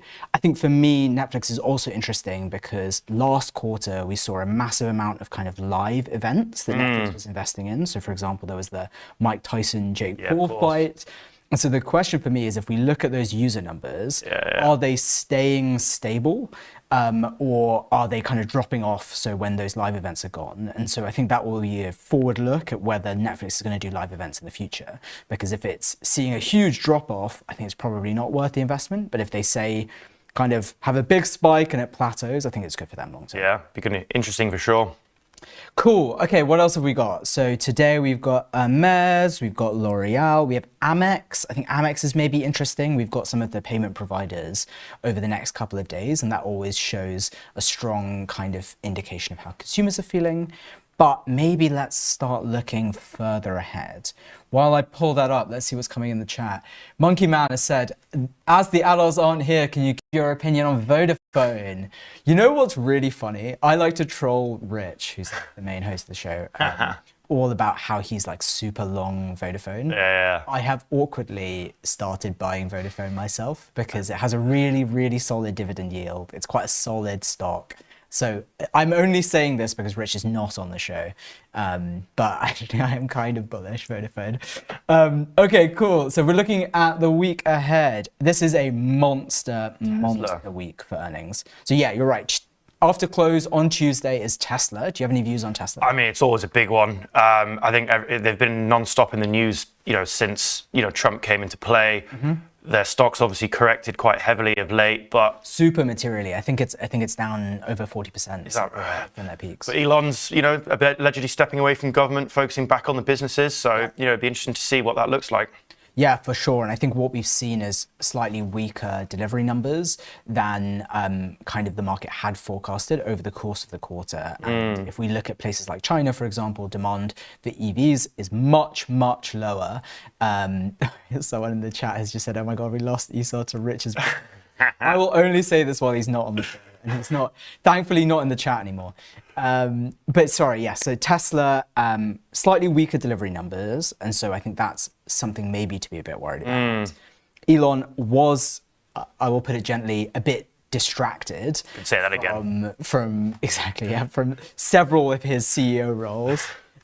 With the government work. I think the other thing that's interesting is looking at some of the demand for EVs. So I think China is like really pushing for quite an aggressive domestic EV market. And we've already seen some weakness in Tesla sales in China. And so seeing if that continues, I think will be a key data point. And then the final thing worth saying is actually there was a news story yesterday where basically EV sales in California are increasing, but Tesla's share of the market has really dramatically declined. And so I don't know whether that's because of the political affiliation of the brand. Yeah, exactly. Or if it's honestly just the fact that Tesla hasn't really shipped that many new models, and a lot of other EV makers are kind of catching up now. Yeah, exactly. So I guess the question for me is like looking to Tesla's earnings, what will the numbers look like today? And actually what is then covered in the actual earnings call, because a lot of the Tesla demand at the moment is also pricing in things like oh no, Rich is in the chat. So yeah, sorry, a lot of the Tesla demand is looking at Optimus and full self-driving, which are the two kind of like moonshots that Tesla has now. And so a lot of the demand is based on that rather than based on today. Yeah. Cool, okay, sweet. So that's Tesla on Tuesday. Tuesday is going to also include Lockheed Martin. So we've seen some of these defense stocks have really added interest recently. And we've got 3M. 3M is like a classic, slightly more defensive play that often people look at.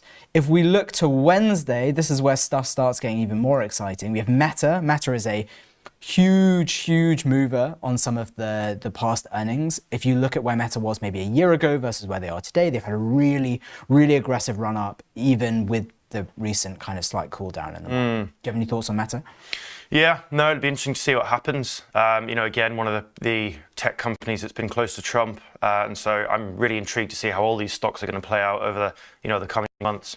Yeah, so, okay, cool. So that is Wednesday. You can see there's also Boeing. There's a couple of others that I think... Boeing, I think, makes a lot of parts in China from memory. It does, yeah. So Boeing's been quite impacted by the tariffs. And what's interesting is it's kind of impacted on both sides, which is it sells planes to China, and that's getting hit by the reciprocal tariffs, and then it's getting hit because a lot of its parts, like you said, are made in China. So it's getting hit on both sides, and the reality is, like, China's now started to indicate they might be willing to come to the table and talk about a deal. But until that happens, if I was a Boeing holder, I'd be a bit nervous. Yeah. And this is after, to be honest, Boeing has had a really horrendous run. Basically, post 737 MAX a couple of years ago, the stock has basically been on a downward decline since then. And it got pretty beaten up to a point where actually I think there's always a price where stuff starts to look interesting, and it was starting to look interesting again. Yeah. But I think the tariffs are pretty not good news for them. Yeah, exactly. Okay, and then Thursday is the big day. So let's pull that up and have a look. You can see we have Apple, we have Amazon. Yeah, exactly. Apple, Amazon, MasterCard, all of which I'm really interested in. There's also McDonald's, and I think there's Domino's. So I don't know, maybe let's start with some of the tech names like Apple and Amazon. Do you have any? Yeah, I mean, Apple, fascinating again. I mean, they make, obviously a lot of their pieces over in China, but it looks like they've got an exemption from the tariffs. So it's going to be fascinating to see. Yeah, Tim Apple, as Donald famously called him, I think has probably picked up the phone and asked for a favor. Yeah, it looks that way, doesn't it? So it'd be fascinating to see. But I'm super, MasterCard, is one close to my heart, having worked in the credit and payment sector for, a number of years. So yeah, it may be worth saying for the people offline, like before you were at IG, you worked for a credit card company. Yeah, exactly. So I've spent a lot of time working across credit, payments, open banking, and so, the MasterCard stock's one that's been closely tracked from my perspective. It's always a really interesting insight into how the consumer is feeling, how do they want to spend, and it's always one I think that's a good indicator of the economy for sure. And like when you're looking at a player like MasterCard, like are there any things you particularly keep an eye on? I guess you're just looking at trading volume. Yeah, trading volumes pretty much, and always interested in, maybe not always coming out in the stock reports, but the balances that are kept, the spend amounts and stuff. I mean, fascinating insights for sure. Yeah, it's like quite a rich data set even when they release some of their lighter earnings. I guess, are you long-term kind of optimistic for a company like MasterCard? Yeah. A ridiculous amount of market share. Right? Yeah, I mean, between Visa and MasterCard, they've got such a big market share. I think they'll always, innovate, snap up challenges that could eat into their share. Be interesting, there's things like the open banking payment systems that are, I think, increasing in market size in the UK and in Europe as PSD, the next round of PSD3 comes in. Yeah. It'll be interesting to see what happens there. It's interesting because I was in Singapore a couple of weeks ago, and a lot of payments are done through scanning a QR code. Sure. And instead of you paying with a card, it just does a direct bank transfer. Yeah. Which is like an interesting way of basically circumventing some of those interchange fees. Sure. And I think if open banking payments can get themselves at the point of sale a little more, rather than just on peer-to-peer, we could see that, card payments are, reducing share. But again, I think MasterCard and Visa will always be at the forefront of They're just those such technologies. juggernauts, right? Yeah, Like, I just don't really see a world where they don't have such dominant market No, share. I agree completely. Cool. Okay. How do you feel about fast food? Well, I mean, we had McDonald's, and then we've got Domino's as well next week. I mean, it's interesting, isn't it? It's almost, where does the spend from the cards for the MasterCard issues goes? That's true. Yeah. Like McDonald's and Domino's. And, no, it's interesting. Are people spending in restaurants at the moment, or is their food spend going on McDonald's and Domino's? Almost that kind of like trading down behavior. Absolutely. Yeah. Domino's is obviously Buffett has taken some strong positions in there, so that'll be interesting to see. Yeah, everyone in the chat, I think, tends to love the Buffett stocks because and Buffett himself is a big consumer of fast food. Yeah, he loves them, doesn't he? Yeah. Coca-Cola as well. Yeah, exactly. So I think you're right. I think McDonald's and Domino's will give us a bit of an indication of like, are consumers trading down? I think they're also just kind of interesting plays because a lot of their costs are a good indicator of like where inflation is going. Like, I know McDonald's have really aggressively hit when egg prices rocketed, because it's something crazy. Like when McDonald's went from limited hours breakfast, where they ended at 10 a.m. to where they did extended breakfast for an extra hour, like to 11 a.m. globally, that changed egg prices because they're such a large buyer of eggs. Yeah.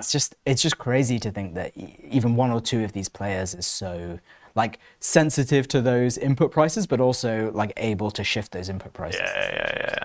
I'm loving the renewed focus towards eggs. I feel like ever since the Eggs are back. since the inflation debate came in, it's just, there's a real focus on eggs at the moment. It's good to see. Yeah, exactly. Maybe if anyone in the chat has any specific stocks they want to talk about for the week ahead, you can see we have a ton of different earnings. We have Intel next week. We have the NASDAQ next week. We have a bunch of oil producers. So you can see actually we have, for Friday, we have Exxon, we have Chevron.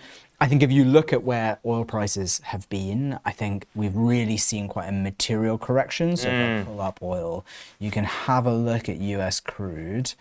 Well, look at that kind of correction, right? Wow. That's pretty material. I think if you're looking on a slightly tighter time horizon, you can see, yeah, exactly. Look at that over the last couple of weeks. Absolutely brutal declines. It really is. Yeah, so I think that's driven largely by some of the macro uncertainty. Also because, like, since Trump's come in, he's told people they're going to drill, baby, drill in the US. Yeah. So yeah, it's kind of a situation where, whilst going into November and the election, people were really bullish, some of the oil and gas producers.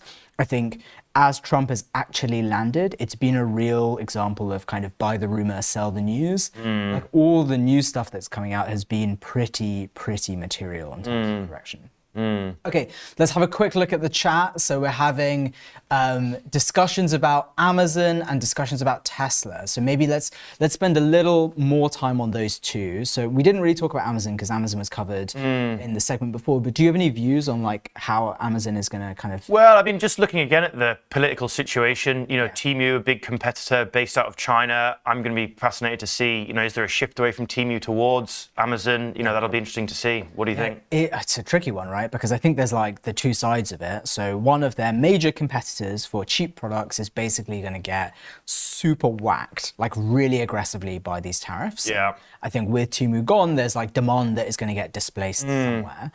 I think the flip side is actually a lot of the goods on Amazon are from China. Yeah. And so there's this kind of horrible, like, I don't know which direction they're going to go down. Yeah. I wouldn't be too surprised if Amazon is actually a beneficiary of some of these tariffs, just because a lot of US manufacturers do actually kind of list their stuff on Amazon. We've also got some appetite to talk about Tesla. I think we spoke a little bit about some weakness in the delivery numbers. I think if I was a Tesla bull, I think a lot of the bull case is on the long-term upside that might come from full self-driving. Yeah. It's been teased for a really long time and it just hasn't materialized yet. And you're seeing companies like Waymo or Wave like make real progress. Like Waymo's now in at least 3 cities in the US and they're looking at places like Japan to expand. So I don't know, I think to me, a lot of the Tesla bull case relies quite heavily on that full self-driving. And so I think that's what I'm listening for in earnings. Like, when do they think it's coming? When do they think new models are coming? They have a robo-taxi that they're looking at. Is that a pipe dream or is that something that's kind of more close to reality? And I think it's going to be fascinating as well. You know, you look at when the first batch of tariffs were announced on Canada, the first thing the Canadians looked at were, okay, how can we counteract against Musk businesses, right? Yeah. And people were burning their Teslas. Yeah, and so it's going to be fascinating. Governments around the world, as they, potentially retaliate to tariffs and look to negotiate with Americans. They want to hit them where it hurts. They want to hit, Trump's closest advisors. So it's going to be fascinating to see how Tesla plays into that. It definitely is interesting, and I think Elon seems to have taken a bit of a step back from his government role. But actually, I don't know. It's hard to know how much time that was taking up. Yeah. He's also got SpaceX, which is actually doing really well, especially with Starlink. And I don't know, if I was a Tesla investor, like, Elon is like a key part of the investment thesis. Yeah. And trying to make sure he's like focused and locked in is really, really important to the bull case. And when you look at it the other way, I mean, their brand has gone through the roof. Everybody knows what a Tesla is now, even people who weren't interested before. I guess even bad news is good news. Yeah, exactly. And, it's definitely got them to the forefront of the conversation. Yeah, I think it'll be interesting to see if there's like kind of weird side effects with some of the deal negotiations. So like we're in the UK, right? The demand for Baidu cars and BYD cars has like really been increasing recently. There's like, you can see there's showrooms in London now showing these fancy BYD cars, and I think there might be a question, like, if we're trying to cut a deal with the US, will they require us to have barriers to trade, for example, with Chinese car manufacturers, to open up trade with the US car manufacturers? And so I think weirdly, Tesla earnings, I think, are going to be interesting and useful, but actually a lot of the Tesla story is not happening within the earnings lens. It's happening within the kind of macro tariff. And it's interesting, one of the knock-on effects of the tariffs on cars is, the British government looks like it's going to loosen the requirements around electric vehicle production in this country. So again, how does that sort of knock-on effect look at a company like Tesla? Yeah, totally. So we had a question about defense stocks. I think, like we said, we have a couple of big defense stocks coming next week. So we've got Raytheon and we've got Lockheed, we've got Northrop Grumman. A lot of these kind of defense players have been a bit of the beneficiary of global tensions over the last kind of period of time. I think Trump is now putting pressure on some of those European players. Germany, I mean, great example of a country that's announced a huge program of expenditure in this area, right? Yeah, and I think there's a question around how much the beneficiaries of that will be domestic producers versus international producers. But I think it can't hurt if you're a Raytheon shareholder or a Lockheed shareholder. Angie, who another one of our like regular hosts, has been a huge bull on defense stocks. I don't have a defense position, but like I can totally see the reasons for maybe why you would be bullish at this point. Okay, cool. Let's have one final check-in on the chat, and then we will probably start to wrap this section. Give me back to the adults. Yeah, well, exactly. Yeah, Tom is definitely an adult, so as soon as we play that'll be good. Any UK stocks of interest next week? I think next week, to be honest, is largely a US stock week rather than a UK stock week, but there are a couple of small players that are interesting. Like a small example, if we filter for the UK, let's get rid of Americas and Euro area and focus in on the UK. You can see that we have Aon is like a relatively big player. You have Willis Towers Watson, who are like a payment benchmarking provider, and they do a bunch of other things. But it's a very quiet week for the UK at this point. So I think all the interesting news is really happening in the US. We had, if we pull off the screen and have a look at the chat again, we've got Funky Gibbon says Elon now needs to step away from Tesla completely. I think that is not Likely to happen. I think it's not likely to happen, but it is a view that a lot of people are Yeah. I think if you look at a lot of his shareholders, they are very loyal, and so I think you're unlikely to see shareholder pressure to do that. David, I think, is making a good point here, which is that full self-driving has been months away for years. I think it's always, it's like what is it? It's just coming. Yeah, it's like back me. Is it nuclear fission? It's like always a couple of years away. Yeah. So, okay, cool. And then there's a final ask, which is to look at some of the ex-dividend. So you can have a look and see that we've got BNY Mellon, that's following some of the bank earnings over the last week. We have Caterpillar, Procter & Gamble. We have CVS Health. We have Dell. So again, these are very US focused. But you do have a couple of major dividends that are paying out. I think if you really want those chunky dividends, though, you're probably wanting to look at the UK instead. So maybe a quieter week from the UK side. Okay, cool. So those are the earnings for the week ahead. I am going to leave you guys shortly, and so is Joe. But we're going to leave you in the very... we're going to leave you in the very, very competent hands of Tom Sosnoff, who has a recorded interview that I haven't seen yet, but I've had really strong things. Nice. So I will be definitely dialing in to watch that. Fabulous. Thank you very much, everyone. I hope you all have a lovely Easter. We are back on Tuesday, so have a great long weekend. Thanks all. Watch Trade Live with IG weekdays from 7:30 a.m. on our brand new YouTube channel at Trade Live with IG. As well as the live show on our new YouTube, you will find our full beginner's course to trading options, daily YouTube shorts of all the action that happens after the show is finished, and Trade of the Week and Psychology of Markets. And don't forget to hit those like and subscribe buttons for more exclusive trading content. Do you like the sound of tax-free trading? Well, that's exactly what spread betting enables you to do.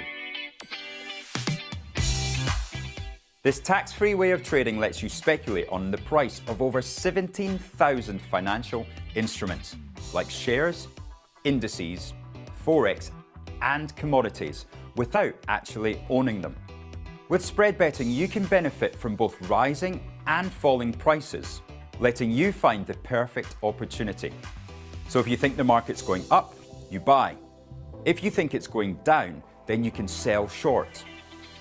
Not only is spread betting exempt from capital gains tax, but it's also commission-free. All you pay is the spread. With us, you're not alone. You're part of a wide community of traders that you can learn from. We've got the experts, the tools, and extensive educational resources to help you on your journey. If you're not quite ready to trade with real money, you can always give it a go on a demo account. Open an account today, join the conversation, and be inspired to make moves.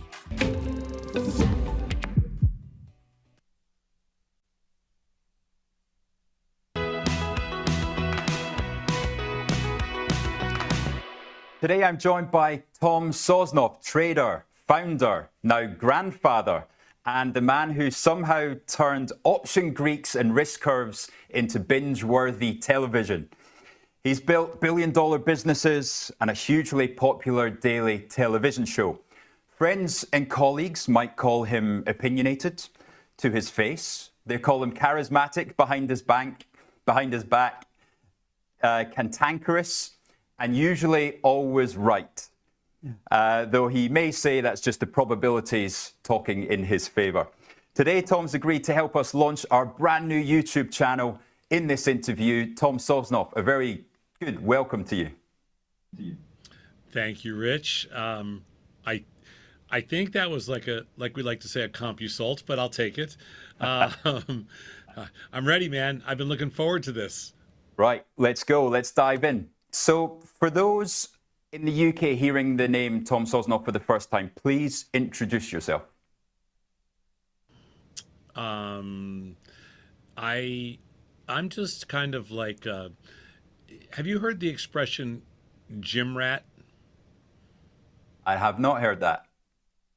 Like in the US, an expression would be like, if you're one of those people that hang around the gym all the time just looking for pickup games and just working out and stuff like that, they call you a gym rat. I'm definitely not a gym rat, but I'm more like the gym rat equivalent of a trader. Like if there's a market out there and there's like something to something to some free market to bet on, to participate in, to make a market on, I am the equivalent of a trader rat, like the gym rat for traders. That would be the best way for me to describe myself. I'm a self-proclaimed junkie. So I was the same from the age of 6 or 7 years old. I would go into the pub for lunch with my mum and dad, and there was one of those gaming machines with all the lights flashing, and that was it. That was the highlight of my day, putting in 50 pence pieces and trying to win the jackpot. And that, you know, that was an early sign of all these flashing lights on a screen really being the appeal for me. But what's the appeal about trading to you, Tom? What is it that has turned it into that hobby or almost passion for you? I think that it's almost like it's a challenge. It's an unsolvable equation, or it's a nonstop challenge, and the goal lines keep moving. So it's like you keep reaching, you keep getting a little better, you keep starting to figure things out. You have some wins, you have some losses, but you can never really you can never capture the rabbit. Like in the dog races or whatever. Like, I'm that lead dog that's always out there, but I'm never going to get that damn rabbit. And I think that's what keeps me going. And when you thought you've caught it, when you've had a big win, then the market turns around and slaps you in the face a few days after, doesn't it? I think that's just, yeah. I mean, I'm kind of a randomness freak, so I feel like that's just part of the game. You have to be willing to accept that. It's just it's all part of what we do. What about going back to the start? Because you have certainly got the years of experience behind you. Back on that floor in Chicago, was there anybody that you looked up to right at the start? I mean, right at the start, I think I looked up to people that I didn't really know who they were.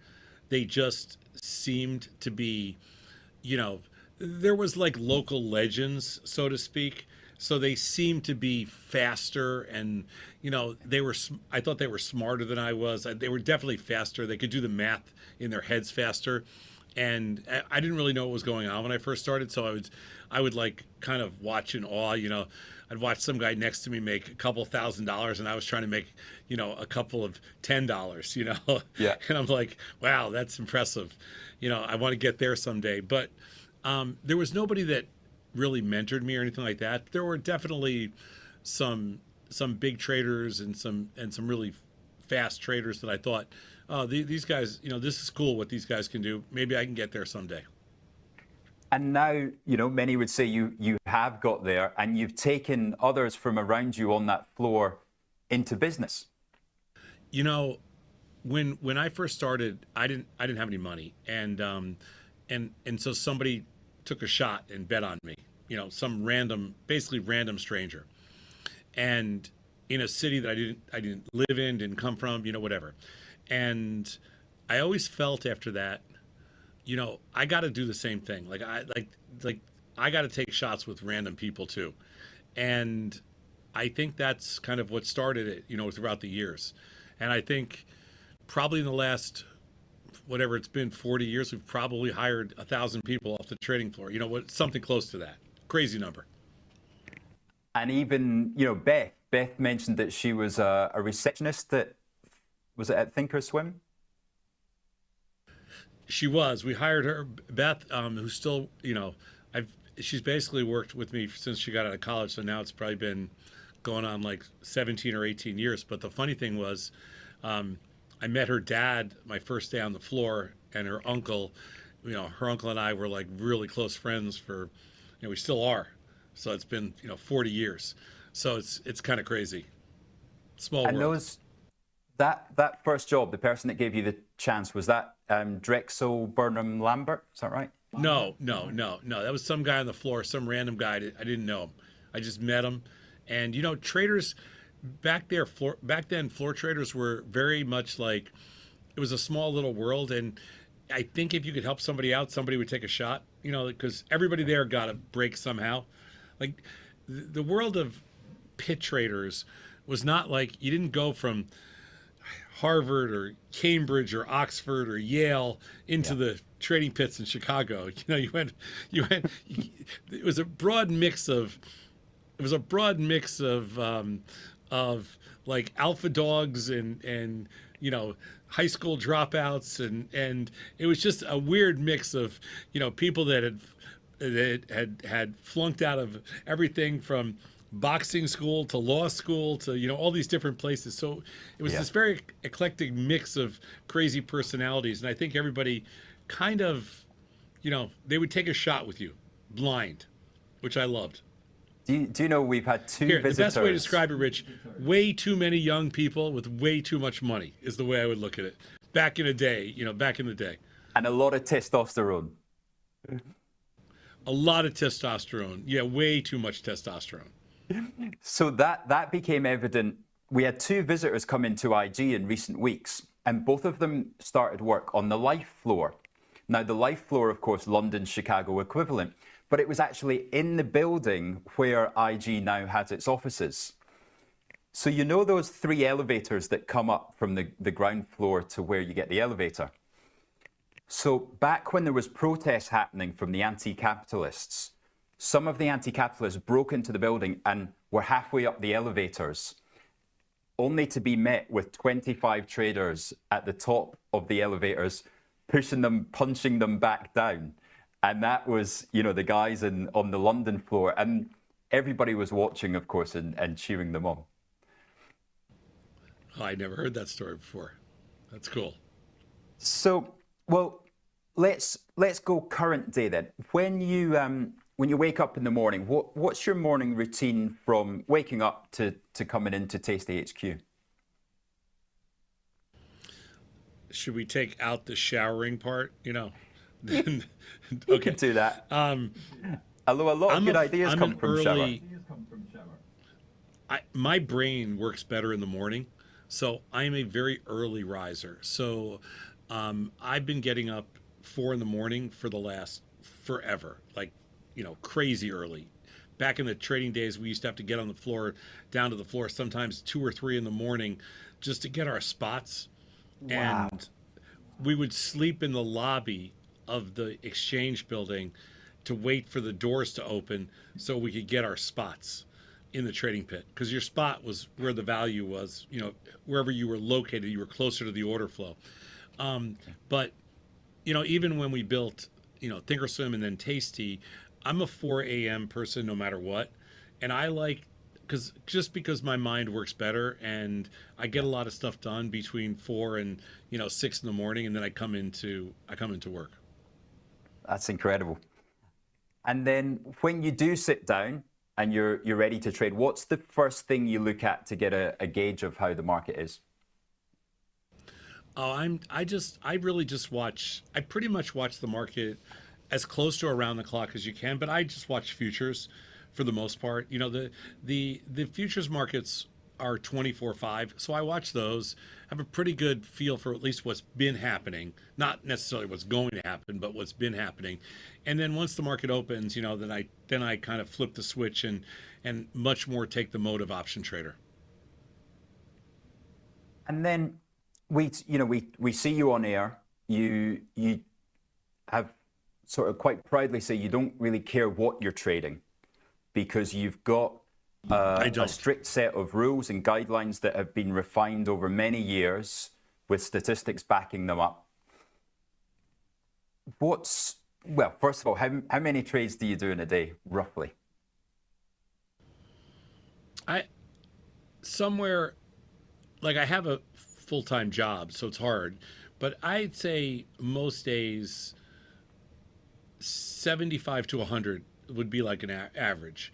I do, about 16 to 18,000 a year. And Are there favorite stocks or indices in there to trade? We heard from you today that you can't make money for your life in GLD at the moment. But what about the favorites?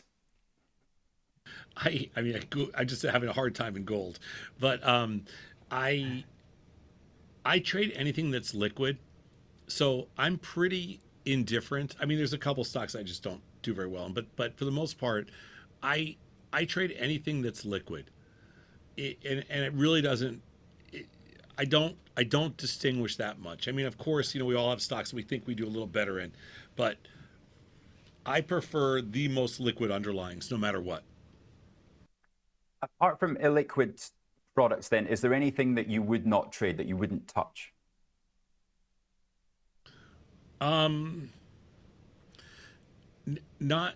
Not really. I just don't like to be put into a situation that I can't win.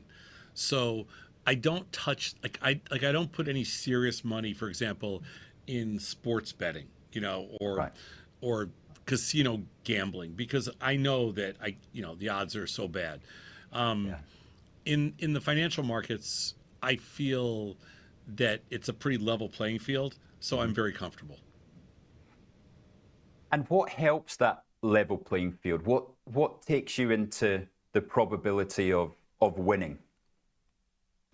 Well, I think that for me, being an option trader, you know, it's not like I'm smarter or know more than anybody else. It's just that I understand that if you do something enough times, you know, just straight law of large numbers, that if you have a probabilistic advantage, it's going to play out that way. So, and a probabilistic advantage is not necessarily any kind of edge, theoretical edge at all. It just means that if there's an 80% chance this option is not going in the money, there's an 80% chance it's not going in the money. That's pure math. It's not, there's nothing subjective about that. So if you do it enough times, it's going to be 80%, and that's all. And of course, Charlie Munger was asked, you know, Charlie, are you and Warren just clever than everybody else? And he said, no, we're just less stupid. Yeah, sometimes I'd question that about Charlie Munger, but that's just my own personal thing. Charlie and I didn't know him at all, but I did not see eye to eye with his approach to investing and or trading. There's a lot of Charlie Munger isms that I don't actually like, but Fantastic. So he's not my Charlie Munger, and like Jack Bogle and those guys are not my favorite cup of tea. I don't like that's I'm giving that one to you. I don't like the old school passive investors that basically tell you to sit back, relax, and close your eyes for 25 years. It's not my style. No. Aside from that, then, what do you think's your most overrated investment strategy or tip? Well, what do I think what is the most common? Yeah, what have you heard out there that you just think is overrated and you don't agree with? Well, I think a lot of things. First of all, you know, overrated for me would be technical analysis. Overrated would be fundamental analysis. Overrated for me would be anybody who thinks they actually know what's going to happen next. Yeah. You know, overrated would be overrated would be people that think that, you know, that they can pick stocks or pick futures and be right. You know, like that, to me, that kind of stuff. You know, I'm a strategist. I don't think of markets the same way other people do. And I just don't believe that there's people out there that have any kind of an edge or advantage because they think they know what's going to happen next. That's going to really make people's ears prick up, because, you know, if somebody that's been around the greats of the market for so long that, you know, they believe that they've got an edge, that's so interesting to hear somebody so experienced with that view. Not a chance. I don't believe that there's anybody. And listen, if it was possible in the world of AI right now, AI can process anything any you know, it can process anything, all available information, you know, then AI should be able to pick winners, right? But it can't. because there's nothing to R about. You can't R about randomness. So, yeah, I mean, that's one of the biggest kind of fallacies of trading and investing, is that somebody knows something more than you know. Fantastic. Now, let's go to the live show. The live show you and Bat have been doing together for a number of years now. What's the funniest thing that you can recall ever happening? Oh my God, we've had moments where we literally can't stop laughing because, you know, like, I have to think about this for a second, because I feel like every day I come to work and we kind of lose it. I mean, well, you understand something about the Bat, like he can say some things that you're just like, you're listening and you're like, he didn't just say that, did he? And you know, he did. So I'm not sure that, like, I can point to any like just one thing that he said or did, but I think we've laughed nonstop on air for 14 straight years. Just the general silliness. You know, we've known each other for 40 years. There's a lot of history there. There's we have a lot of stories. You know, so. And do you think that's part of the magic that make people coming back every morning and every afternoon to watch? I think listening to two people kind of bullshit about their lives, and they've had interesting lives, is entertaining. You know, I mean, I love that part of the network. You know, I love the part where we talk about everything from, you know, our kids to our wives to the food we like, you know, to the trip we took, you know, to whatever we did. To wearing yesterday. a name on the back of the shirt to a baseball game. Of course, wearing the name on the back of the shirt to a baseball game. You know, I first met Tony. We were playing softball in Chicago. We both played in some league, and I didn't even know him, but we traded in the same pit, which is crazy. But we met on a softball field, so it was fun. Fantastic. Now, a question to you. You and Tony's plane crashes into a desert island. You can have one other person from the Tasty team who can help you and has the skills to help you guys survive. Who would it be, and what's that skill? Oh my God, the skills to help us survive. We crash somewhere. We're just dead. Let's see. We would probably, you know, like if we had to bring one person, it would have to be Beth, because she's the only one that can handle us both. And she's the poor girl's been, you know, an adult babysitter now for, you know, the last 15, 20 years.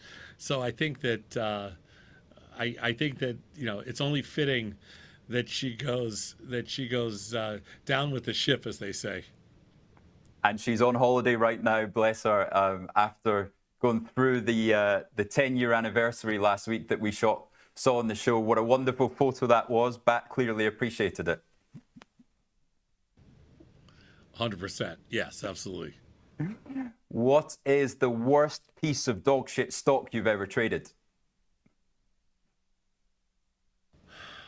I mean, I've had a bunch of stocks over the years go to zero.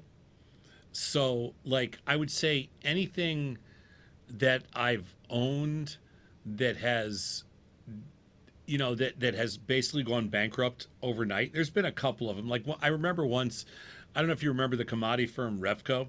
They were Chicago-based commodity firm. They suffered from fraud. They closed. I thought they were trading about $25, and I thought they were, you know, it got down to 10, and I thought that's ridiculous. So I bought a bunch of stock at $10. The next day it opened at basically zero, 50 cents. That was like a nasty trade. And, you know, I've had different stocks, especially in like, you know, 2008, where at some point, you know, we bought some Merrill Lynch before it went to basically zero. And, you know, you buy a bunch of stocks like that. I've had some, you know, some experiences like that. Sun Microsystems comes to mind Yeah. as a stock that never bounced. I mean, AMD was a stock I sat with for what felt like 5 years before it ever had an uptick, and I couldn't wait to sell it at like $3. Now it's like 100, you know. But I don't really dwell on that stuff. I mean, I've probably made, I'm guessing, 100 or 200,000 losing trades in my career. Yeah. You know, like at least 200,000 losing trades. So I don't even think about it. Like it doesn't even, you know, it all just goes with the territory with me. Yeah. Yeah, trade small and trade a large number of products. Yeah, I've probably made as many trades personally as any person in the world. Like I mean, I'm sure there's somebody that's done more, but I don't think there's more than 2 or 3 people that have done more, you know, in the whole universe. So so I'm pretty indifferent to, you know, like I'll literally trade anything, and you know, that's it. Out of all those trades there was a great phrase that we had on the trading floor: better to be lucky than clever. Is there one that stands out that was really luck, and a lot of luck? There wasn't, but we always used to say, so in Chicago, you know, everything, it basically trades around the S&Ps. And when the S&Ps first started, the month they started in was U for September. So they called the S&Ps SPUs, SPU. So in Chicago on the floors, then everybody just said, "What are the SPUs doing?" So it's it's just, what are the S&Ps doing? And it's what everybody hedged virtually every trade with. So most people would wear a button that just said "SPUs don't lie," and I think that's the message, because no matter what we all thought, these stupid futures were always right. Yeah. You know, like no matter what we thought, the futures were right no matter what. So, and that's it, isn't it? The market is always right, and it's hard to go against. The SPUs don't lie. SPUs don't lie was kind of like okay, I got it. I feel that there should be a T-shirt with this on nowadays. Oh, there used to be. One thing you would change about the financial industry?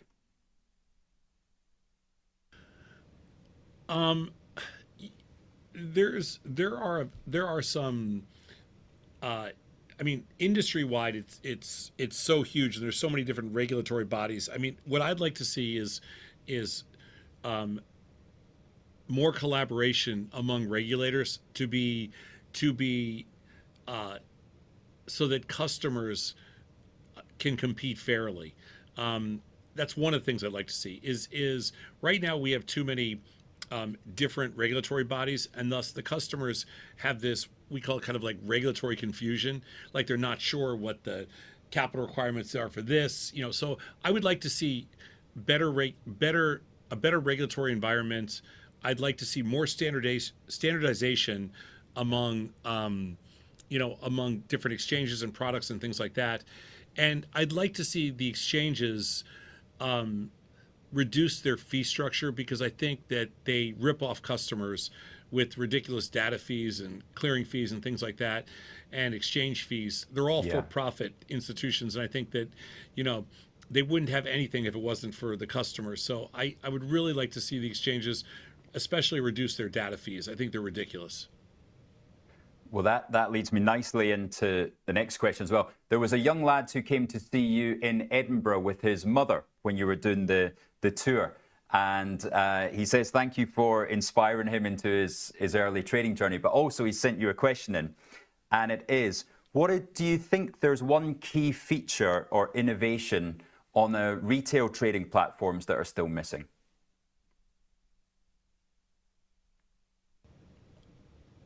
Well, it depends which platform. Like, one of the nice things about the software that we've built is that it includes everything.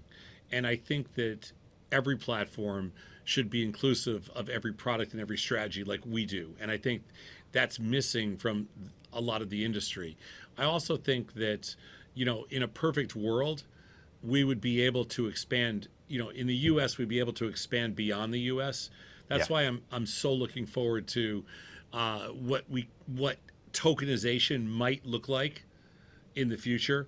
when we get true blockchain clearing set up and when we can tokenize different underlyings, I think that's the whole concept of globalization through tokenization is very exciting for the next generation. Like your generation, I think I just think there's, with respect to your generation, you're in your infancy. That's all. I just think it's going to explode. Now, Mr. Batista's on holiday this week. If there is one person, alive or dead, that you could have sitting next to you trading for even one session, who would you pick? Not Mr. Batista. He stinks. Are you kidding me? I've seen him trade. All my friends are out. Like if you're talking about Scott or Tony or JJ, I don't want those guys. They all stink. I've been around them way too long. And it's not Vecchio or Dr. Jim either. Oh my God, no. Nobody that currently works here, that's for sure. They're too close to the fire. I can't handle that. There's some fun, like, I would think there'd be some fun, like, legendary traders out there that probably that, not that anybody would recognize, because they're kind of like, they're legends in the derivatives world, like, so you wouldn't know them. But in my world, they're kind of like, they're legends because their minds work a certain way. They think about things different. I'm fascinated by those guys. Yeah. That's awesome. And have any of the movies come close to getting what it actually felt like back in the day? What's your favorite financial industry movie? Oh, Trading Places, hands down. I mean, nothing can ever, Trading Places nailed it. It's a little over the top. It's a little backwards because it was filmed in the 80s and all that kind of stuff. Yeah. But Trading Places was the closest thing to, what the trading floors were like back then. And that was filmed on the New York COMEX, which was like a mini version of what was in Chicago. Chicago was like 10 times the size. But hands down, Trading Places, nothing else is even in the same league. That last scene on the trading floor is just absolutely golden. Any of our viewers who want to feel what it's like, that's the one to watch, isn't it? Well, it's funny because at the time when they filmed Trading Places, I had just come to Chicago, and I had moved out of a house where I lived with a bunch of buddies after we graduated college, and one of my buddies was trading on the floor of the COMEX where they filmed that. And so what they did was they filmed it on a Saturday, and they said anybody that wants to come in to be in a movie with Eddie Murphy and Dan Aykroyd can come in on Saturday, and you can all be extras. We're not going to pay you, but you could be in the movie if we pick the entire floor showed up on a Saturday in New York. They didn't pay anybody. They just, brilliant. Everybody showed up with their trading jackets on, and they turned the exchange on and whatever it was, and they were all there trying to get in the picture, Yeah. So my buddy was there, but he didn't get in in that last scene with the orange juice and the whole deal. But it was supposedly an amazing day, and they filmed everything like right on the trading floor with all the traders, but they kind of did it backwards, I thought. I don't think they should have shorted first and bought it, because I thought too many people got confused by that. But who knows? But it was just golden. But there are very few trading floor scenes like that just encompass the whole feel of it. Yeah. There are. We've done 2 documentaries at Tasty on trading over the years. We did one on Louis Borsellino called Sold. I don't know if you saw it, but it's great. If you haven't seen it, you should watch it. He was the biggest S&P trader. It's on our site, and he was the biggest S&P trader like in the 80s or 90s, and he blew up and everything else, and blew up, blew out, whatever. But he's got great stories. His dad was a mobster, like the whole thing. It's great. Awesome. And we did a documentary on him called Sold, and we also did in 2012. So this was 13 years ago. we did a documentary called Cancel Crash. And it's been watched like 20 million times. We thought at first when we filmed it that maybe you're going to have like, I don't know, 10 or 20,000 views. It's been watched like 20 million times. Wow. And it's called Cancel Crash. And it's the story, it's the 25-year anniversary of the 1987 crash. And we feature like, you know, a bunch of people in there. Like we were all trading the pit that day. And it's just, it's really interesting. It's a great documentary and it's on our site. So, okay, so if the viewers want to see that, they go Cancel Crash on YouTube and they'll be able to find it on Tasty Live? You can do it, Cancel Crash on YouTube or Cancel Crash on Tasty Live, or do Sold with Louis Borsellino on both. Same thing. They're just our own. They're free. And you should check. They're both about, I want to say about 30, 35 minutes long. And they're really well done. Like we did them. We did one 12 or 13 years ago, and the other one, you know, like 10 years ago or eight years ago. I don't even know. They're older, but they're both great. And they're both, the Cancel Crash takes place on the SIBO floor, and then the other one takes place on the CME floor, and they're good. Oh, fantastic. Right, that's my viewing for the weekend sorted out. Fantastic. I'll pop those. You're going to love them. I'll pop those links into the comments below our video here as well for all the viewers. Now, as well as watching that, the viewers can come and watch you because you are coming back to London soon, aren't you, Mr. Sosnoff? You and I are going to have, we're going on 2 dates together. We're going to be in London on June 20th. It's a Friday night. It's triple witching. And we're going to do a live trading show in front of a big audience. We're going to have so much freaking fun. Oh, and Tony's coming too. I conned Tony into coming. So it's you, me, and the bat. It's going to be great. We're going to have so much fun. And that's Friday night, June 20th. And then the following Monday on the 23rd, we're going to be in Milan. And it's just going to be you and me in Milan. And we're going to do the same exact event in first time in Italy. I'm hoping nobody speaks English, so that way nobody can complain about the show at all. But it's going to be fun. We're gonna trade them up. It, like I said, it's triple witching. It's going to be awesome. That's going to be fantastic. We're going to get certainly plenty of volatility around just now. Let's hope that continues on. Final question. I'm not going to even bring up his name. We know that tariffs are utter BS and that they're against the whole American free markets ideal. But if Tom Sosnoff was president and he was going to put tariff on one thing to stop it getting into America, what would it be? Oh, that is, if I had to put a tariff, so what is most likely to shorten my, I have to put a tariff on something that would most likely shorten my life. So what kind of horrible food do I eat that's being imported from somewhere? Help me out here. Like if I had to put a tariff on something. Well, last time when I came on the show, you got a couple of Scottish products. Maybe you want to stop those coming into the country. Yeah, no, I didn't mind those Scottish products. They were pretty good. No, I mean, I am so much about free markets. I am so anti-tariff that it would be completely against anything that, you know, I mean, unfortunately right now it's a difficult time for us in America. We're dealing with a lot of stuff that we really don't need to be dealing with. That's not making the world a better place, and it's embarrassing and it's pissing us off. And you know, we'll deal with it. We'll figure it out, and we'll eventually get things straightened out.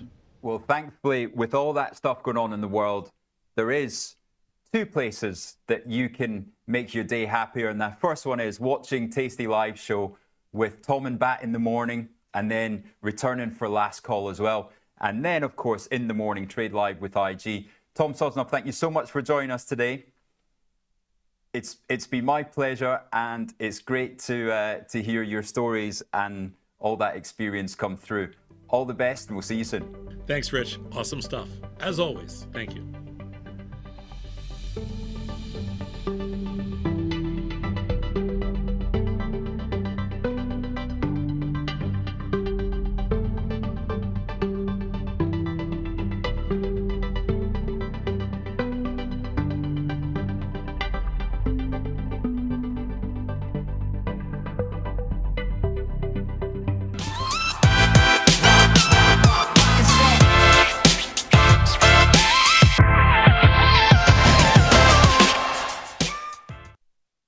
We went down pretty hard. We settled up a little bit higher. Thanks, tariffs. It's Wednesday, April 16th, 2025. This is Overtime. I'm your host, Chris Vecchio in New York. Ilya Spivak, he's back in San Francisco. Dylan Radigan in Milan to take you through the rest of this trading hour. Futures market closes at 5 Eastern. Of course, if you're on the platform on the website, tastylive.com, thanks for joining us. Come over to YouTube. Tell us what you're trading, what you think of this action today. Stocks, of course, were hit hard in the in-between hours yesterday. We have news that NVIDIA is taking a $5.5 billion charge-off for inventory that can no longer be sold to China thanks to the Trump administration's new export bans. Export bans that were started under the Biden administration and now fully extended under Trump. We see here that AMD likewise is taking an $800 million hit, and so tech stocks, they slumped today. The Nasdaq is your loss leader, down 2.84%. Semiconductors down even more by 4.22%. The clear loser on the session, although they do settle higher than where they opened this morning at the cash equity open. We make our way through the session. We hear more about trade talk, more about potential deals that may or may not be coming together. Doesn't really matter to bonds today, which is perhaps the biggest sign of relief we've seen thus far, where notes and bonds at the long end of the curve are pushing higher in this risk-off type of session in equities. But who matters? Does it matter to gold? Gold's charging to the upside, 3.49%, a brand new all-time high here for that shiny rock, my precious gold. We will see where that's heading next. And the dollar's useless. I mean, it's just a sad state of affairs over there. Yeah, a currency that can't get itself off the ground.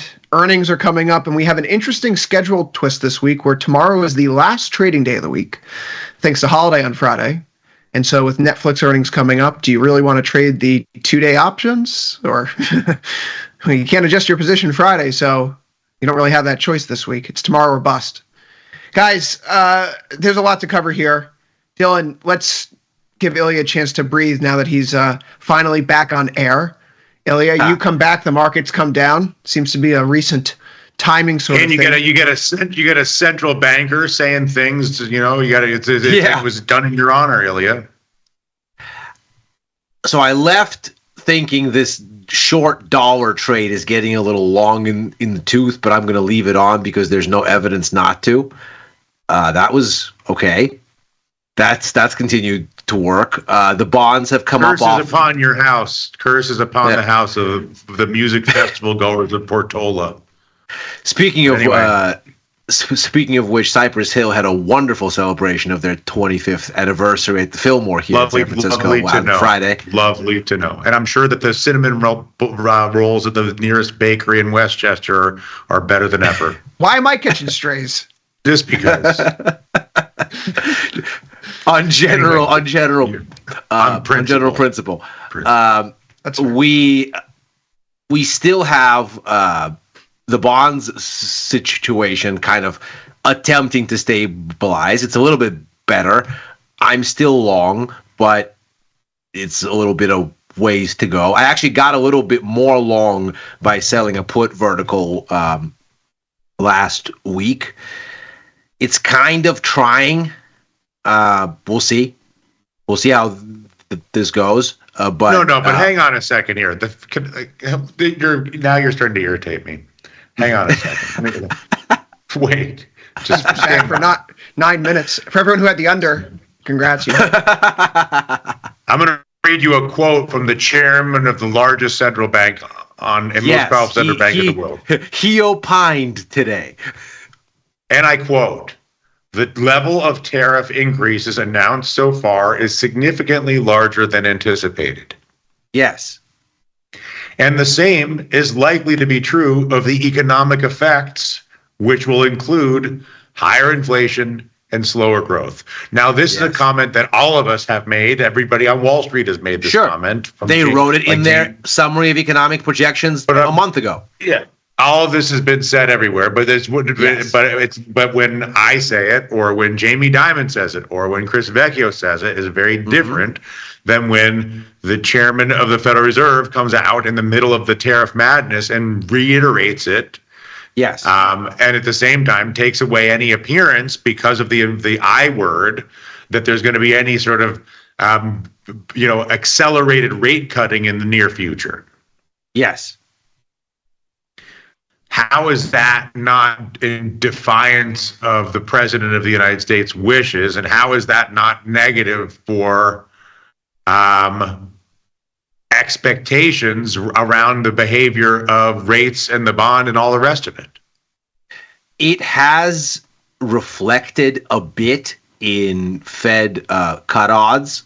So we're basically down to 100 basis points. I think at the extreme of last week's consternation, we were out to 5 cuts. We're back to 4. I think what you see in the bond market seems to be not this, because clearly in the initial sort of stages of the tariff scare, and you see it in ZB, you can see it in what Chris is showing here, you get those big spikes in the SR3Z6 contract. Same thing in the 2-year, same thing really across everything. They spiked higher because there was the expectation that the Fed would come and bail everybody out with rate cuts. Yields were falling. This is obviously not where we find ourselves as of Monday of last week, where the bonds started to sell hard, despite none of the tariff situation being resolved, none of the growth story getting better, if anything, getting worse. And that's that big red candle right there. That is not a market that particularly cares about what the Fed is going to do with this sort of maybe they'll come to the rescue when growth sours enough kind of hope PM. Because frankly, I mean, we saw retail sales today, gangbusters, granted for all the wrong reasons, but nevertheless. And so they want to see this hard evidence. They didn't get it with the NFP report. That was a little better. The market seems to have looked at essentially U.S. assets and said there is sovereign uncertainty risk via term premium in the bonds, or if you want to look at that credit market indicator, Chris, that we like to look at from the Office of Financial Research, the financial stress indicator. Vol measures in all of these things are blowing out. And so what seems to be happening is an exodus from U.S. dollar denominated assets and the dollar itself. And that's what the bonds are showing us here. There is just a level of uncertainty that's become priced in. I mean, you look at the term premium on 5-year paper, on 10-year paper, it's absolutely blowing out. And that's what you're seeing in vol readings in credit markets more generally. And the source of the financial stress is clearly uncertainty. People are just dumping dollar-denominated things.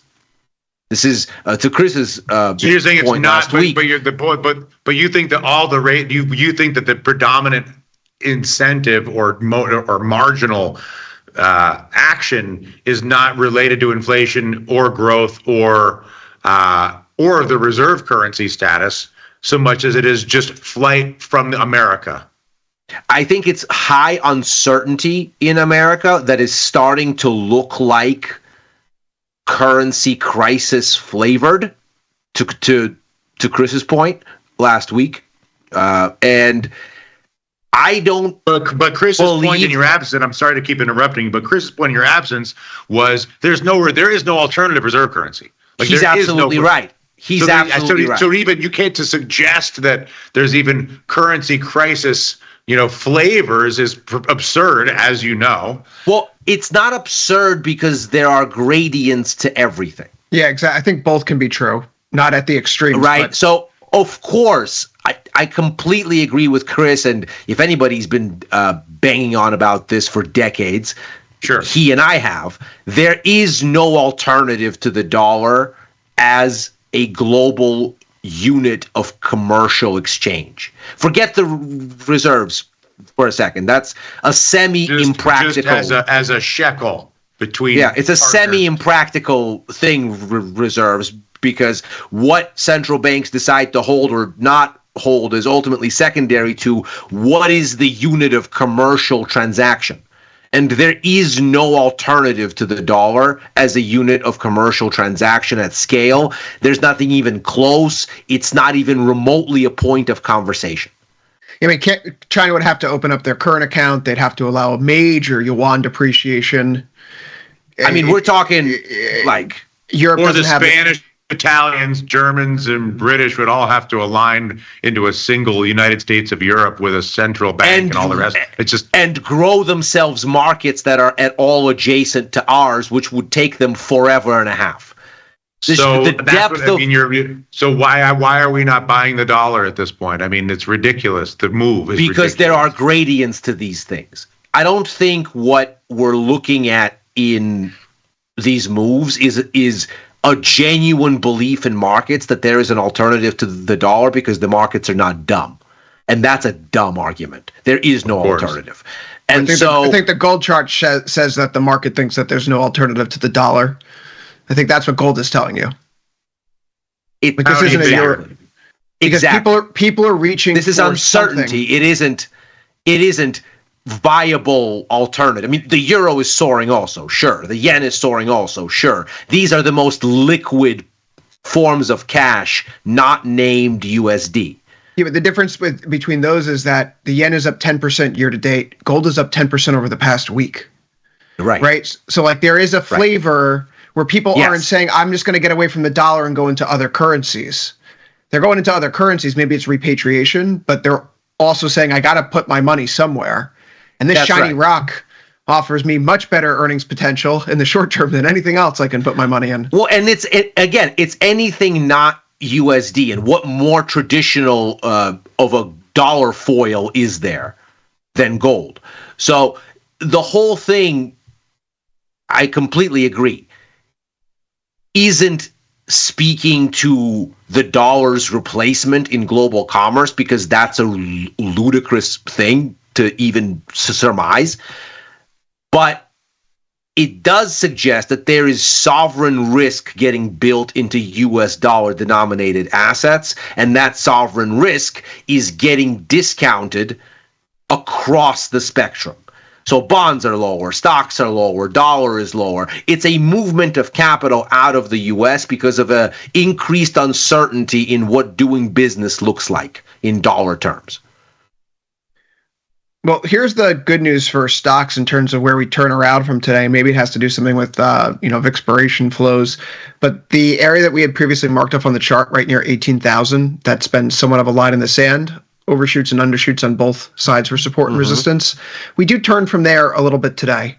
So, the worst. It's why I didn't sell NASDAQ or the S&P today. We established those ranges on the last time that we tested it last week. So we had that big, he's paused the tariffs for 90 days. No, he didn't. He paused the extra tariffs for 90 days. Everybody still gets a 10% tariff, and the average before that was like 2. So this is still 5 times worse than it was before pause or no pause. But okay, fine. Yes. Okay, fine.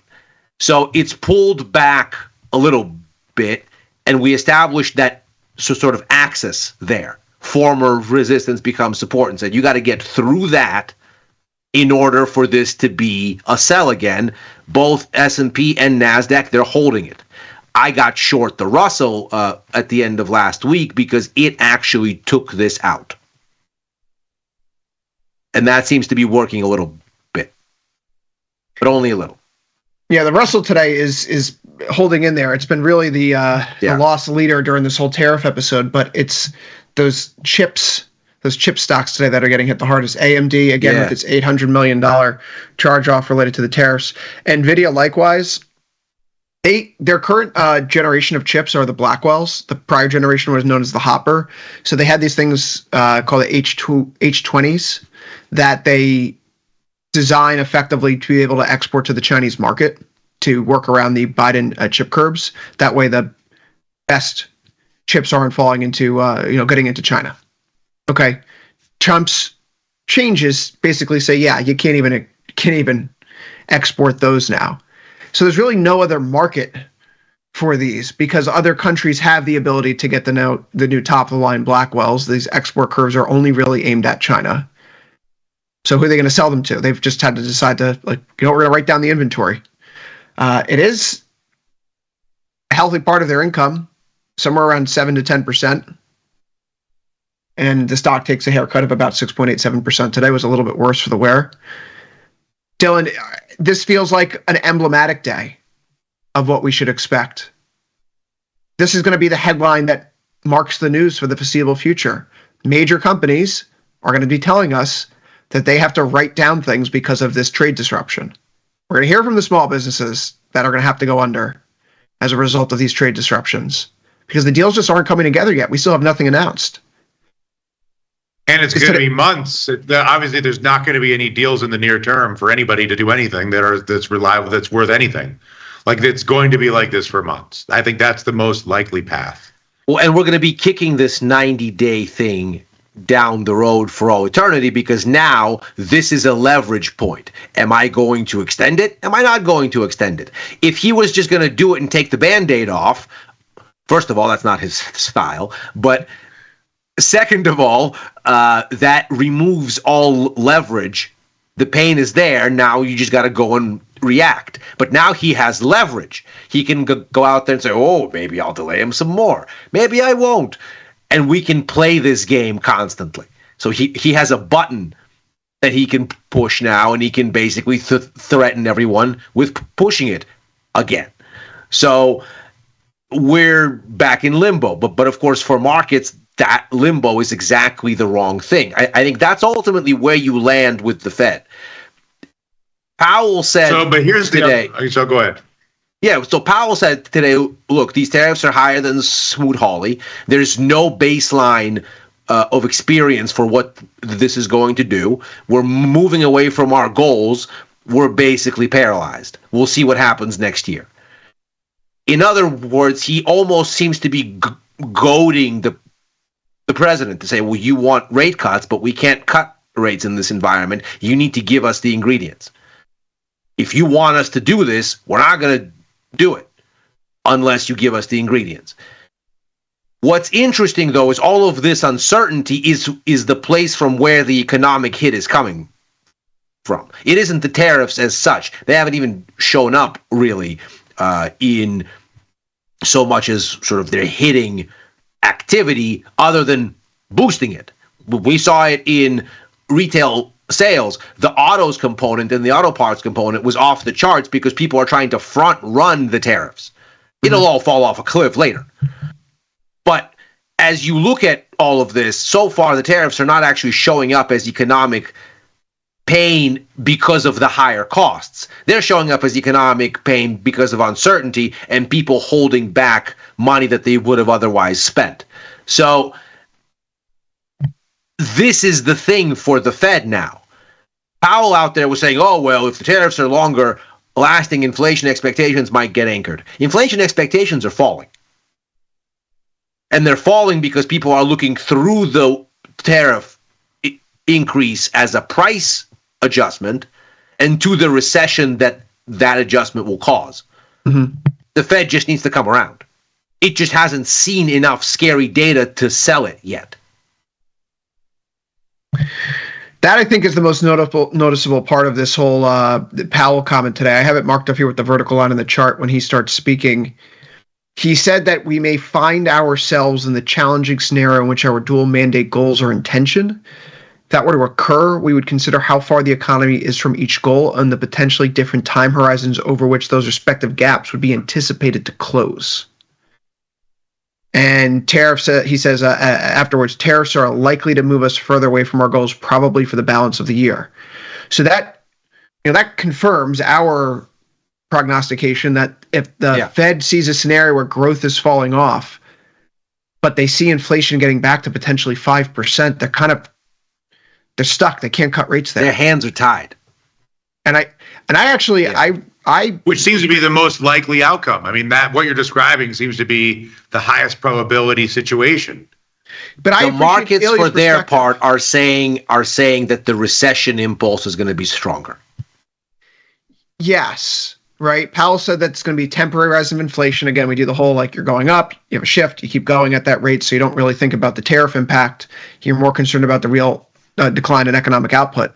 But he says today, because these are bigger than they even anticipated when thinking about prior remarks, the inflationary effects could be more persistent. So, Ilya, I really, you said there he's framing this in a manner with which you could argue he's laying out the case for what Trump needs to do in order for Powell to start cutting. Yes. I didn't think of it in those terms. That's a really interesting perspective because he effectively says, look, you just give us some certainty, we can more probabilistically, with a higher probability, assess this outcome here. Yes. With more certitude. And then we can start to make our moves to make the adjustments that are necessary. But until that happens, we're kind of just stuck. Because they're telling him they want to cut. The Fed has been saying that it wants to cut this year since before Trump took office. In fact, it's been saying that it wants to cut this year before the election. That was, I think, a really deft move on the Fed's part. I've called it sort of like Fed judo, where rather than fight the markets, they lean into where the markets are pulling them and throw the markets off balance. So the markets wanted the Fed really dovish from, let's say, mid-April to early August of last year. And in September, the Fed gave it to them. But of course, by then, the markets didn't want them to be as dovish. And so the extreme speculation flipped because now all of a sudden the Fed looked like it was offsides and the markets went, oh, well, they gave us what we wanted in August, but now it's September and it's a new day. But by then, the Fed had laid out this big, expansive, dovish case for both last year and this year. It opted to front run anything like any pressure from would-be another Trump administration, because in September, obviously, we didn't know yet for certain. And so the Fed said, look, 2025 is a year we're cutting, and we're cutting a lot. We're putting that on the table now for our reasons, to sort of take away any veneer of we're being pressured, the president is leading the Fed, anything like that. It's a very smart move to sort of get yourself out of, well, we said this before we even knew that he'd win. And then, of course, he wins. Fed sticks to its guns. If anything, gets a little bit less dovish as you get into the December SEP update. They uphold it in March. So they're looking very much, or wanting to look very much like they are existing outside of what the president wants. Okay, so pushing them to do. Dylan, counterpoint. Fed Chair Powell gave Biden and Harris a gift with a 50 basis point rate cut in September, effectively signaling to the country that the inflation scare was over. Trump came down hard about that rate cut. Now, well, he should. Now he's demanding rate cuts, and Powell's saying we can't give them to you.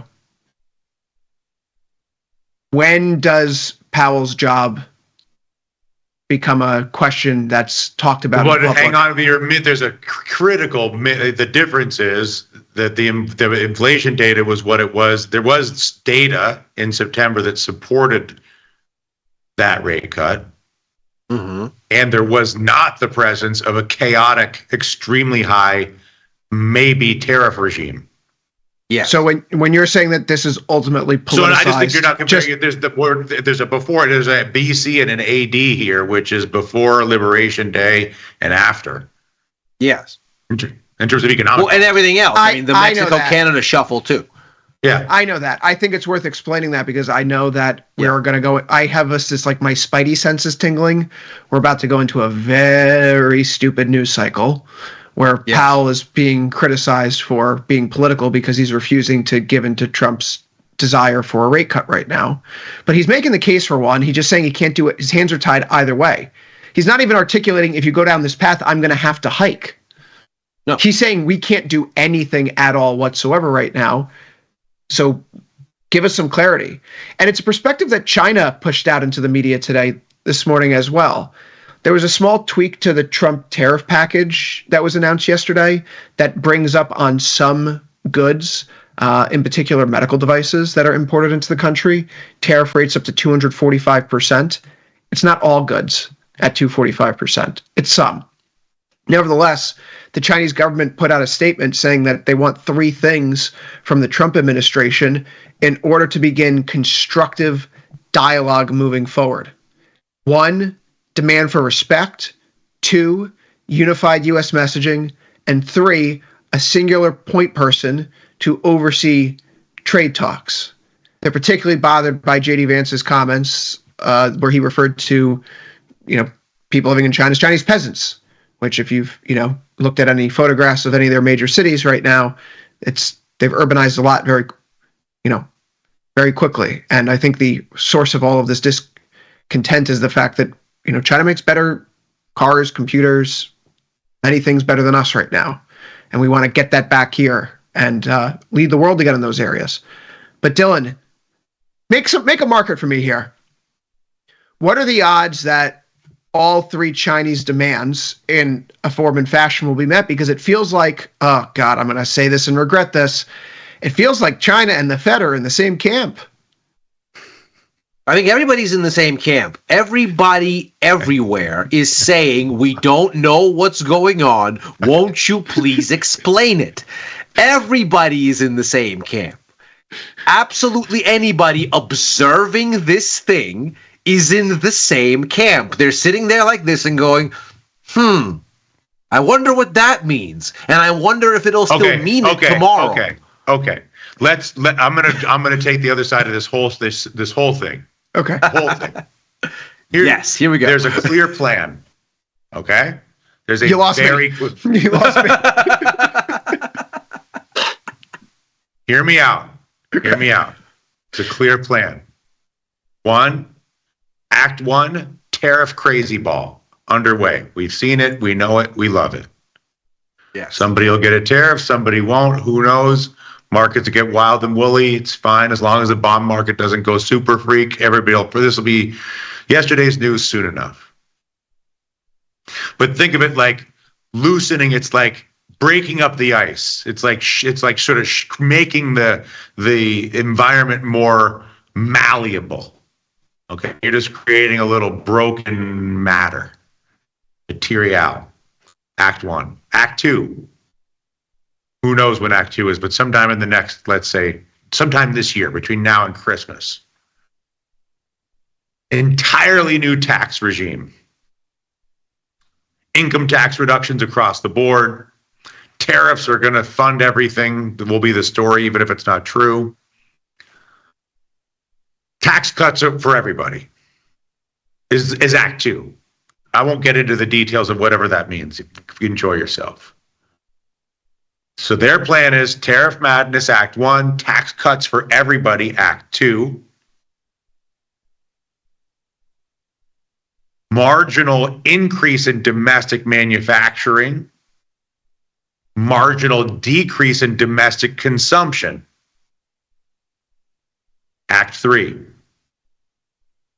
Restructured, more stable, more resilient, less vulnerable U.S. economy, Act 4. Takes a few years to get there. Act 1, tariff madness. Act 2, tax cuts. Act 3, shift in reduce consumption, increase domestic manufacturing. Act 4, domestic stability. Trump should hire me. Problem is, for a speech like that. It doesn't work. Problem is, it doesn't work and can't. Well, how do you get from step? Let's just entertain this. Let's steelman this. But I'm just saying, this is their story. I'm not. No, all jokes aside. The story is a good story. Sure. So what are the practical steps then? So we're having the tariff madness 1. Okay. Tax cuts are coming, big ones for everybody, sometime later this year. That's farmer bailouts. Okay, so we're in between steps 1 and 2. We have to fill in the gap now. You're dealing with the unpleasantness of Act 1 to set up the relief you're going to have when I just when the benevolent king gives money to everyone, tax cuts and bailouts. Tax cuts and bailouts. That's a tax cuts for corporations. So the deficit. So the deficit blows out. And yeah, just job losses for small and medium-sized enterprises in step one. So we get to step two.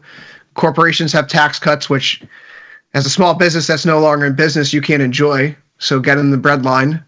So we're in step two now. Deficits have blown out. Yields are already surging because of the uncertainty. Now they're surging more because the deficit has blown out, and because you no longer have the built-in exorbitant privilege because you've created the uncertainty to mess that up. But so now everybody that's waiting for the new and empowered tax cut bonanza is also saddled with massively higher yields. And so for them, dealing in any kind of form of economic activity now costs X times more to finance. I really don't like the CCP, to put that out there in public. I think I've made that clear before. Not a fan of communist governments. If China gets former Soviet, I can't but agree. If China gets what it wants from those 3 points of demand, Dylan, I think your world actually becomes a lot more feasible. Right? If there's clarity, if there's a point person, if you get Lutnick off the screen, right? If it just becomes a singular individual, it becomes a more controlled process. Maybe that person's Trump himself. It becomes a process. Yeah, right now it's not a process, right? You can't see the lights flashing on the runway. The fog is too thick, so we're still circling. We need some sort of lights on the runway right now. Any process. But that process would be good. And a process also then gives the Fed what it wants so that they can start cutting rates. And if they start cutting rates, Dylan, that's how you get that boom with deregulation and tax cuts. Because now as the tax cuts arrive, the Fed is providing support to a market that already is dealing with a drawback in aggregate demand. And let's presume that's the Trumpian vision of the next 18 months. But there's that key step that's missing first before in between step 1 and 2, which is a plan. And there's very clearly no plan still, which is the hardest part. And also part. This whole bringing back of manufacturing thing becomes an absolute pipe dream because you've jacked up interest rates on everybody as a consequence of all of this. You've made money expensive. There is no certainty to go and lay out any kind of reshoring program, which takes years to take hold, years more to employ people. Forget the reshoring. China is seeing the same thing that we're going through. Yeah. Manufacturing as a percent of China's GDP has gone down over the past 20 years. It was 32% of the economy in 2004. It's now sitting at 26% as the end of 2023. And yet their manufacturing footprint has grown in ways where, how come they're exporting so much more stuff to the world? It's automation. And their economy is also evolving. As it's maturing, it's becoming less manufacturing dependent. And that is in part what's happened to us. You know, what really stands out is people say like, oh, we've lost all these jobs in manufacturing since NAFTA. That's true. But in terms of supply chain logistics and office and ministerial jobs, which typically have lower rates of physical incident than working in a factory and usually higher pay, we've added 15 million of those compared to the 5.5 million manufacturing jobs lost. So my big shtick here, guys, is that what the manufacturing jobs represented in the 1970s, 80s, and 1990s was job security and a wage premium that you had by not being in a union. And manufacturing had the highest unionization rates of any field countrywide. So we're talking about a decline in manufacturing and the hollowing out of the middle class. We're lamenting the decline of unionization because that's the stability that it provided.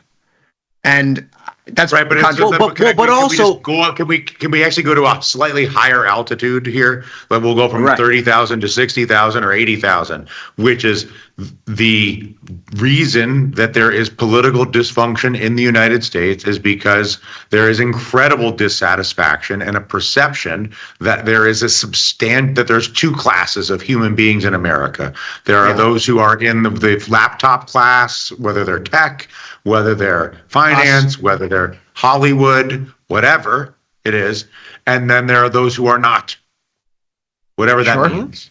That was really clarified. It really, the break, I would say, goes back decades, NAFTA, Clinton, but it propelled in the financial crisis and then codified with COVID, where the so-called emergency workers had to go to work every day. Essential workers was like F you, right? Like it's like you get applause and $10 and you got to go to the hospital, or you've got to go to the police station, or you've got to go to the gas station, or you got to drive the ambulance or whatever it is, while the laptop people zoom it up and go to whatever that app that was popular, Clubhouse, I think it was everybody's going to like whatever, like what's going on over there, buddy? Like that, all of that is the underlying reason why Trump is the president of the United States. Well, I think a lot of people have said this now, and Jon Stewart may have been the first, but that what Trump is really good at, and what he's really excelled at, is identifying the correct problem. The issue is that the solutions I agree. Take us right. What would you do? We have to be able to hold both of these ideas at the same time. It's easy to sit in the peanut gallery. I'm one of the kings of it, and explain why this is idiotic. Right. Right. It's low-hanging this is the whole thing. Is that what would you do? The problem is identified correctly. The issue, and we can talk about why the problem is universal basic. What's the solution? What would you? So Vecchio is going to say stronger unions. That's it. I can see where he's at. I think that unions are strong, but how are you going to convince people just to all of a sudden like unionize? That just doesn't happen. I don't think there is a magical wave a wand silver bullet solution. And to be clear, Dylan, my position is that the old ways are dead, and the world that we grew up in is gone. So we're all going to agree to that. That's right. It's going to be worse because ChatGPT is now going to take out the laptop class. All the marketing people, all the lawyers, all the financial advisors are going to go the same way as the factory workers.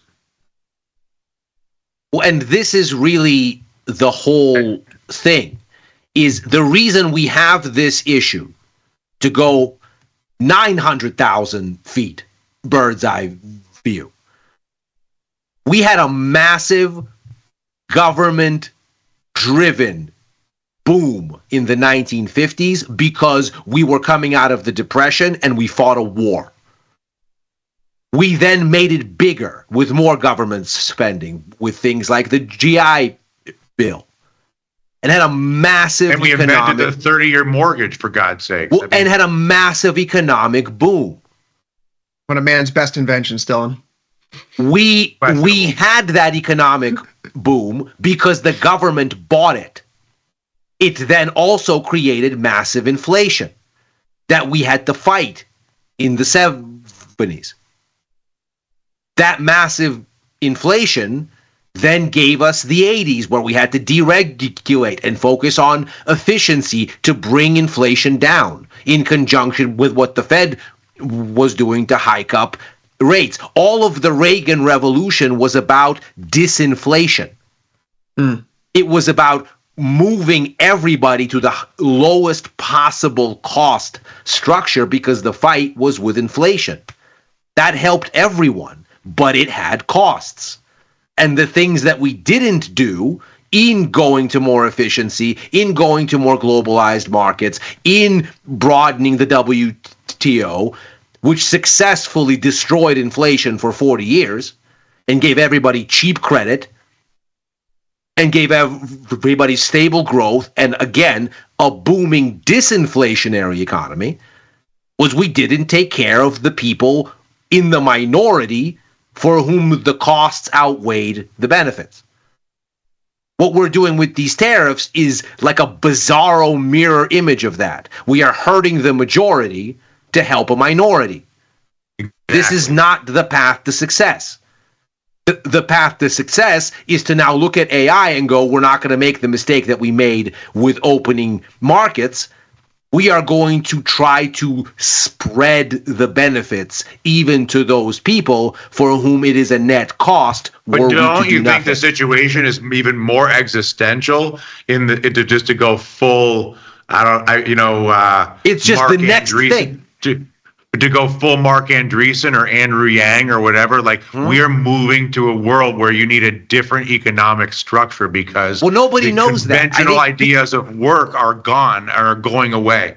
Absolutely. Sure, but that's always been the case. Anytime there's a major breakthrough, it changes the nature of work. It changes the nature of employment. It changes the requisite skill sets. He's not talking about the nature of work. Capitalism is a system that's about distributing finite resources. We may be We're moving into an era where we may not have. That's very Malthusian of you. Such finite resources moving forward, and so if you have an entire system about supply and demand, and supply is less of an issue because there's abundant energy, right? Then you have to have a different economic system. Where you have to reweight it in some sort of fashion. Well, so not that only people that, aren't left behind. If you have basically unlimited supply of resources, but access to those resources is controlled by a tiny group of people. Yes, that's the situation you find yourself in. That's where I perceive the overall trend to be socially, which is what Trump is exploiting. Well, and I think Trump is honestly, and I would even argue to Navarro's credit or Lutnick's credit or Bessent's credit, even though I think they're completely batshit crazy and wrong, I believe that they are trying to rebalance the economy, even though I totally agree with you, Ilya, that what they're really doing is punishing everybody for the apparent benefit of a few people, which is just catastrophic for everybody at the end of the day. But I do think that they think that they're doing something useful. No, sure. I don't doubt their. And they're like, I don't work for you, Wall Street. I don't work for. Their assessment of the issue or Milan. I work for Kentucky and Mississippi. I work for the people that voted for me. Look at the map. Their assessment of the fact that people are upset at certain things and their assessment of what those things are is clearly correct. Whether you can question their intentions or whether they know that they can't do it with this and they're doing it anyway, who's to say? I think taking them at face value is what makes sense. And until something suggests otherwise. I don't think that we're going to reinvent capitalism. Guys, Trump is the most skilled politician of our lifetime. More than that, he's the greatest salesman ever. Yeah, growing up it was Reagan, right, and FDR are like the two names that stuck out to me, and then maybe Clinton gets in there just because of how he ran a full employment economy with a booming stock market. I mean, last gasp of the Reagan revolution, as it were. Right, like Obama was pretty inspiring. The American Empire was probably 99 or 98 or something like that. Last peak, it's a trend. Yeah. There'll be a higher high. Growing up in the 90s, man, you're like, oh, so we won everything? We won everything? Oh, cool. And then 2001 comes. But Trump is probably the most skilled politician of our lifetime, and that's the one thing. He's very apt at identifying the problems. I just think his solution is tends to be bad. That's kind of where I sit on this. And this is really the next. This is the fodder for the next reinvention, right? We first had to reinvent ourselves from being our agrarians to being a manufacturing economy. Then the world wars happen, and it turns out we have the only factories and Europe is bust. Of course we want free trade in that environment. We're about to get rich. We're about to go rebuild Europe. They have nothing. Our factories are untouched. We're about to go make this money, baby. What? Of course, free. Dylan, every night the before trade is open. Every night before Ilya goes to bed, he sends me a text. To get to FDR, we had to go through Herbert Hoover. That's right. No, That's so right. speaking of hysterics. I mean, that's not a good by the way way, to, I mean, I tweeted about this life today is going, short, oh people. no, Life is short. I got to cover my dollar shorts. I mean. Dylan, speaking of life is short, maybe we've been too hysterical here. One of our favorite indicators in the world, The Economist. Yeah. Great. I love the reading. Insightful, sharp commentary. What's the deadline? Is that April 19th? Oh, that's this week. That's this week's episode. That's about to be the cover That's this my week. birthday, by the way. Thank you very much. That's a birthday. That's a birthday cover. That's got to mean something. I'm buying the dollar. I don't care what you guys say. I think actually that's where we're going with this right now, Dylan. I mean, I'm sitting on my shorts and I'm not adding my 1 birthday, cent for to them. God's sakes. I'm just waiting to get out now. So The Economist has this penchant for, Tom talks about the public, right? Like, oh, you're too public. You have a very common perspective, common point of view. The Economist is like the public in the macro world. If it hits the Economist cover, it's been percolating for a few weeks, a few months, and you're probably at a sentiment extreme. In this case, I think the cover speaks for itself, how a dollar crisis would unfold. So one thing that I'm doing here today, with respect to that, I'm waiting. I couldn't get filled earlier. I am currently trying to exit my long yen position that has 23 days to expiration, the James Bond trade, as we like to call it around here. Some people were doing the long 007, 0071s. Some were just doing the long 007 calls. That has been fulfilled. So I'm looking to roll out up into the long 72, 73 call spread with about 61 days to go. The yen looks pretty good, but there's also the notion that there could be a Japanese-U.S. trade framework announcement somewhere around the corner. Trump is a guy of the 1980s. I think of like Trump as emblematic of the 1980s in my head, right? I think a weaker yen would be part of an agreement, or a weaker dollar with respect to the yen. A stronger Japanese yen would be part of the agreement, right? Because Almost Trump, like a Plaza Accord again, that kind of thing. Yeah, because there's just this part of me. I you look at how he talks about Japanese imports and how we don't have access to their markets and how we need to open up those markets to sell our cars there. You open up the markets for our car sales, you're also going to want a stronger local currency, so it incentivizes Japanese consumers. Hey, my yen is strengthening versus the dollar. I should buy and import one of those American cars. If all of a sudden the yen collapses after they open up their markets to our vehicles, is it really going to incentivize the purchase of bringing something in from abroad? No, it's going to be more expensive. I think the yen still has some ways to go here. And if bonds are stabilizing, then rate differentials certainly do not help the dollar versus a currency like the Japanese yen. I'm making an adjustment here today. And I suppose the other one is what to do with gold. What adjustment are you making? Taking profit on the current call spread, rolling it out of the money, and getting myself more duration. Okay. Gold obviously has been a question here. I've seen a few people in the chat say, they're staying long over the course of today. Yes. Staying long gold. Getting a little funny, though. It's feeling a little blow-offy. Getting a little funny now. Ball's also going up. If there's nothing that I haven't been, well, the one thing that I have been, I should say, is that I've been very consistent how I feel about selling calls in gold. Not for me. Never, ever.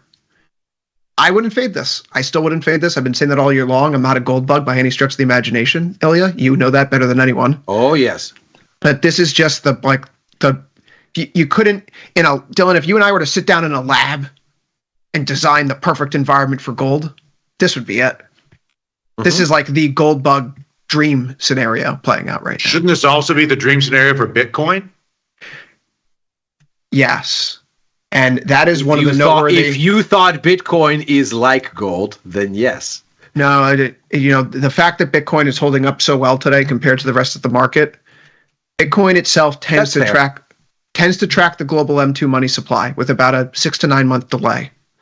And because of the dollar's weakness, all of these other currencies in the world have gone up, which means these central banks' balance sheets have inflated in relative value.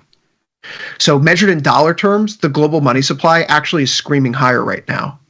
And if we're out of a liquidation phase in Bitcoin, I feel comfortable saying that if we had to make a bet what's going to come for 65K or 105 from these levels, plus or minus 20K, I bet on the 105.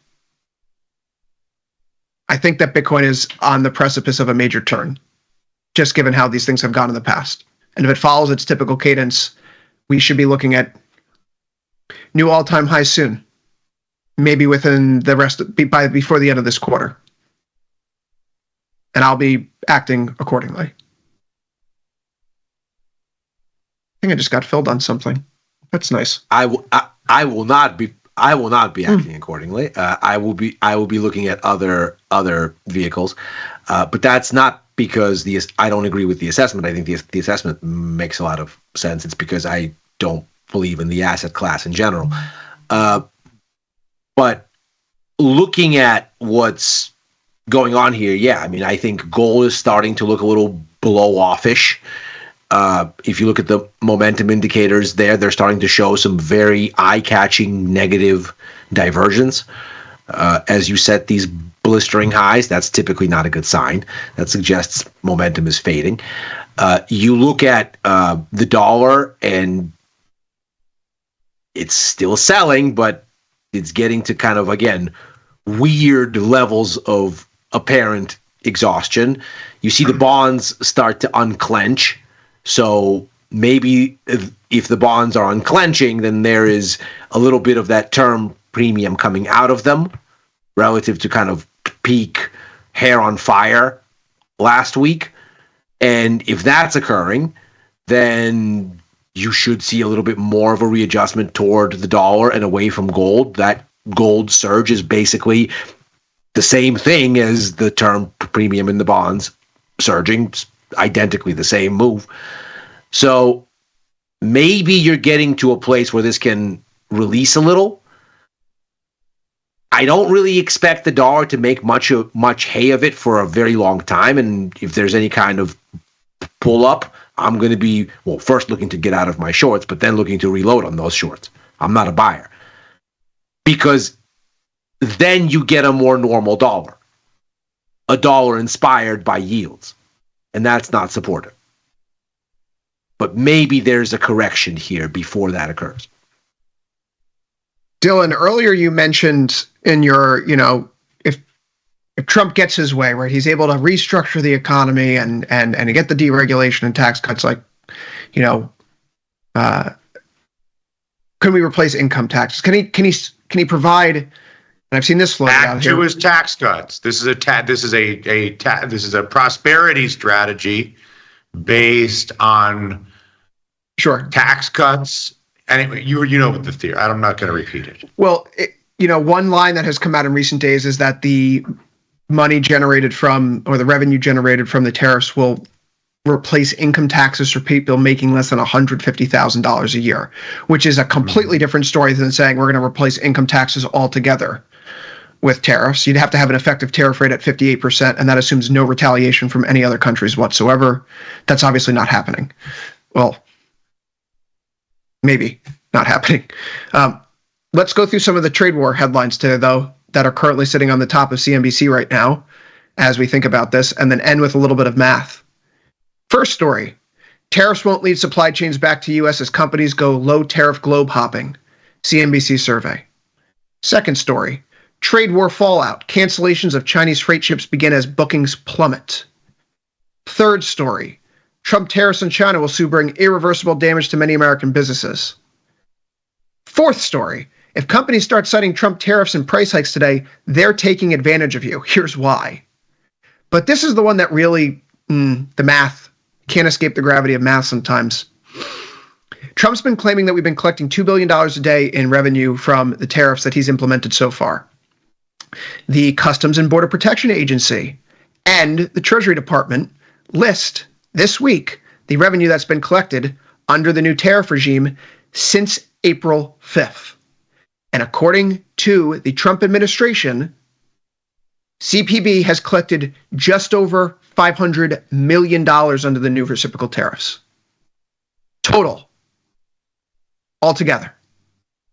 So, Dylan, I would tell you, if you think, or anyone thinks, rather, that we're going to use the tariffs to replace the money generated from income taxes, which income taxes north of $6 trillion a year, the math just doesn't work out. And if we do push for that, it's going to lead to the U.S. budget deficit exploding. We won't, the numbers just don't work. So I think that, are we out of the woods yet? Nope, the NASDAQ told us that today. Bonds, though, stabilizing is the most comforting aspect of all. And if you want resources or understanding of why that may have happened, look to the 20-year bond auction. The 20-year bond auction was very strong today. It stopped through, which is really nice. And, of course, strong foreign demand. So countries aren't stopping showing up right now, and I think that's an important aspect to all this. In any event, guys, thank you for letting me drive on here into the close. We're now done here for Wednesday. We'll be back tomorrow, same time, same place. As always, for Dylan Radigan in Milan, Ilya Spivak in San Francisco, I've been Chris Vecchio in New York. Stick around, of course. Ilya Spivak's up next with Macro Money. He's also back on with Victor Jones tonight for The Price of Truth. Indeed. We'll see you after the break. See you there, everybody.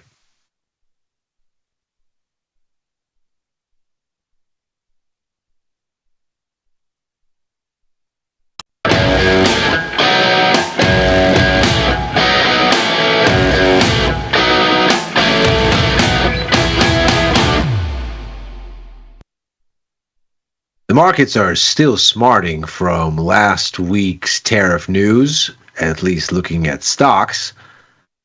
Bonds are starting to find some kind of stability, but the real screamer seems to be happening in currencies, where the dollar is getting absolutely trashed.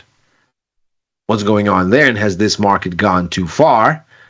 That's what we're going to unpack here on Macro Money. I'm Ilya Spivak, head of Global Macro here at tastylive. And of course, the situation all is connected across the various markets. This is all the same uncertainty and all of the same issues that we see playing out here.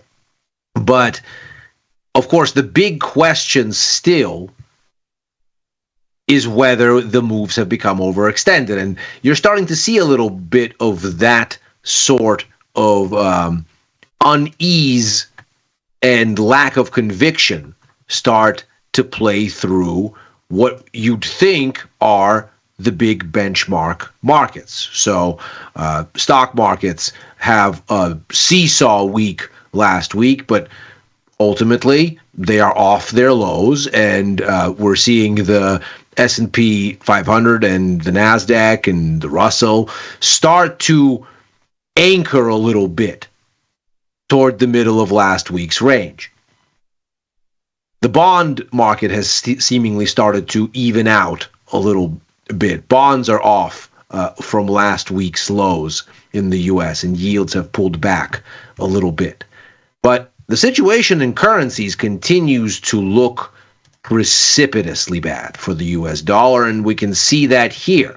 This is the dollar's performance against a range of currencies that mark the four top counterparts, looking at data from the Bank of International Settlements. And what we have here is the yen, the euro, the pound, and the Aussie dollar. And we can see the yen is narrowly outperforming, up 10.7%. The euro very close second at 9.6%. The pound is lagging, up almost 6% year to date. The Australian dollar last in line, starting to approach a 3% gain for the year. Now, what's really interesting about all of these dynamics is, of course, how they've reflected a shift in markets around this tariff news and the uncertainty therein. And probably nothing captures this more than the dislodging of the usual trade patterns between the dollar and the euro, because if the yen is more a creature of yields and Japan is not exactly the place where normal monetary policy, at least relative to other central banks, has held sway for decades. Of course, had interest rates near zero in Japan for decades on end at this point, close to 4 decades, because of the demographic impacts of an aging population, peak consumption, and the absence of inflationary pressure, and a central bank that desperately has been trying to rebuild it to restart growth. That aside, the sort of most normal, most textbook relationship in the currency markets is that of the dollar and the euro. And the euro, we can clearly see, is absolutely soaring here. But the reasons for its moves have strangely decoupled from the norm. So looking back, we can see here the trajectory for Euro USD is very closely tracked in recent years with the 2-year spread between Germany and the US, essentially saying this is about relative monetary policy. When the Fed seems to be more dovish relative to the ECB, the dollar weakens. When the Fed seems to be more hawkish relative to the ECB, the dollar strengthens. And so you can see here, when the yield spread moves in favor of the euro goes up against the dollar. When it goes the other way, euro goes down. But here, clearly, there has been a very important disconnect that's emerged just in recent weeks. Really, this goes back to the beginning of last week, where you can see there's this massive shift down in German yields relative to equivalents in the US, but the euro surges all the same and ends up at levels that we've not seen in years. So how does this make sense? Well, of course, one of the biggest stories here has been the massive slide in US bonds and the surge in yields that has followed. And that seems to have spoken mainly not to the expectation that the Fed would do something more hawkish, not to relative monetary policy considerations at all, as a matter of fact, and certainly not to the typical risk-on, risk-off dynamics, because, of course, against that backdrop, stocks have been mostly on the defense.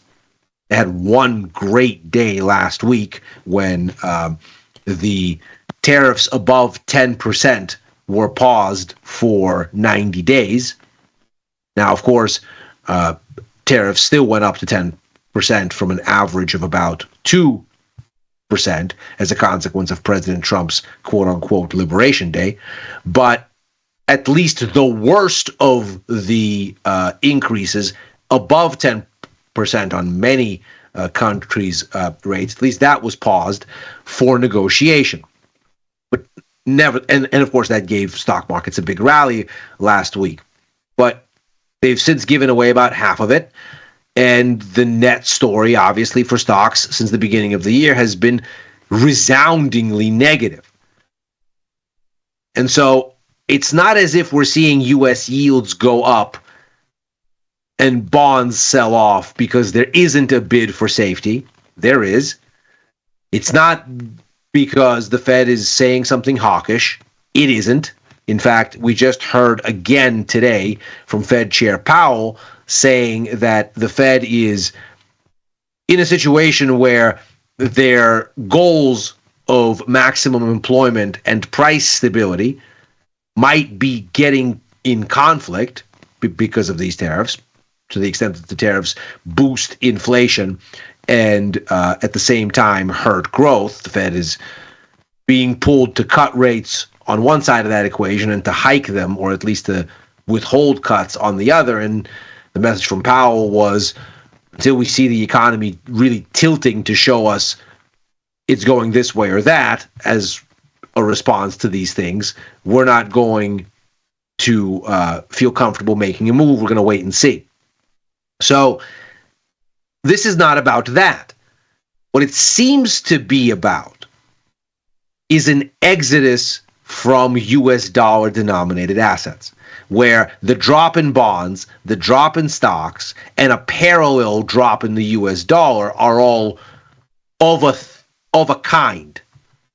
And they're all reflecting the same general idea, which is that there is increasing uncertainty around US dollar denominated assets generally. And what there is now is a capital exodus around that uncertainty from the whole lot of US dollar denominated financial instruments. And indeed, we see that the term premium in 10-year US Treasury bonds is now the highest it has been in essentially 4 months. So uncertainty is very clearly surging. Inflation expectations aren't. You know, the Fed is worried about them. They're actually down to the lowest since, give or take, late September of last year. So the markets appear to be looking through this whatever one-off increase to inflation there might be from the tariffs to the consequences of that increase, that is to say, weaker growth and perhaps recession. But the uncertainty quotient has certainly increased, and that seems to be driving an exodus from dollar-denominated assets as a de-risking exercise. And that is, in part, what is driving yields higher and pushing this down even as the dollar sells off. Moreover, the outlook for ECB monetary policy has become more dovish, which of course is a very curious consideration on the eve of a policy announcement coming at us in a matter of hours from the ECB's Governing Council and President Christine Lagarde. So it's very curious to see here that through all of this, the pathway forward for the ECB has become more dovish than the markets thought it was going to be at the beginning of last month and at the year's first policy meeting in January. And of course, that seems to reflect the same idea that we have in all of this tariff news flow a recession that is starting to show up as the path of least resistance for everyone involved. Now, we can see here that we're not quite fully priced in for a rate cut at this meeting, but that's probably a function of the monthly futures needing an adjustment because, of course, the meeting is happening mid-month. And so we probably are looking at the cut already in the market, and indeed most economists expect it, because if we look to June, we can see by then we're already off 45 basis points from the current baseline deposit rate, implying that not only have we had one cut here in April, we're very much angled toward a second one sometime by June and at the latest July. So it seems like we're almost certainly going to get a cut this week, and the markets are leaning in the direction of another one by June. It's certainly already discounted there in July. And as we get toward the end of the year, we can see that already come October, a third cut is pretty much on the menu. So if we look at the overall path of rates here, we can see that what's happened through all of this consternation is a sharp dovish revision to this year's monetary policy expectations. We now are looking at 72 basis points in rate cuts. That is, 3 cuts are pretty much on the board. What's interesting is that the outlook for next year hasn't changed very much, still holding at about 11 basis points. And that is, of course, on the upside of the ledger.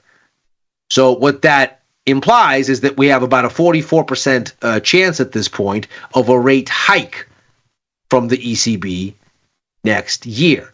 Now, just to give the situation its due and be rigorous with our evidence, yes, we have a dovish shift here in policy, in expectations for it, certainly. Could this be something other than just a read-through of trade war concerns? Well, on the growth side of things, doesn't seem like there is a particularly compelling reason to think that the ECB needs to get more dovish. In fact, growth has improved a little bit over recent months. It's come off from a contractionary area here. This is PMI data, and so of course it's centered around 50, which is neutral. Above 50 is expansion, below 50 is contraction. The further you go above 50, the faster the expansion. The further you go below 50, the faster the contraction. So we can see here that services are anchoring in positive growth territory at 51. They certainly haven't gone worse here in the past, let's call it 6 months. The situation in manufacturing has actually improved. The sector is still contracting, but at an increasingly lower rate. And that has allowed for the composite index that takes in both to return to about neutral, and then in the March numbers even come off that and show a little bit of upside momentum. So the growth picture does not seem to scream for more easing. Neither does the inflation picture. We just saw the latest update of inflation figures over the past day here, and what we can see is that, again, for March, we're down to 2.2%. We've been kind of cooling in recent months, the past 3 months or so, but we're very much in a range here, just above the ECB's target, and so does not look like this is screaming for a big dovish revision. However, if we look at what's going on with inflation expectations, these are German break-even rates, so the difference between real and inflation-adjusted yields, to give us a flavor for what that inflation adjustment is that is getting priced into the bond market. We can see there was this sharp jump right here, and that helped to fuel part of the euro's rally at the start of this situation. That looks to be this right here. And that seemed to be mainly about the idea that perhaps the U.S. security blanket is not so reliable at this point, and maybe NATO needs to arm up to do more of its own heavy lifting.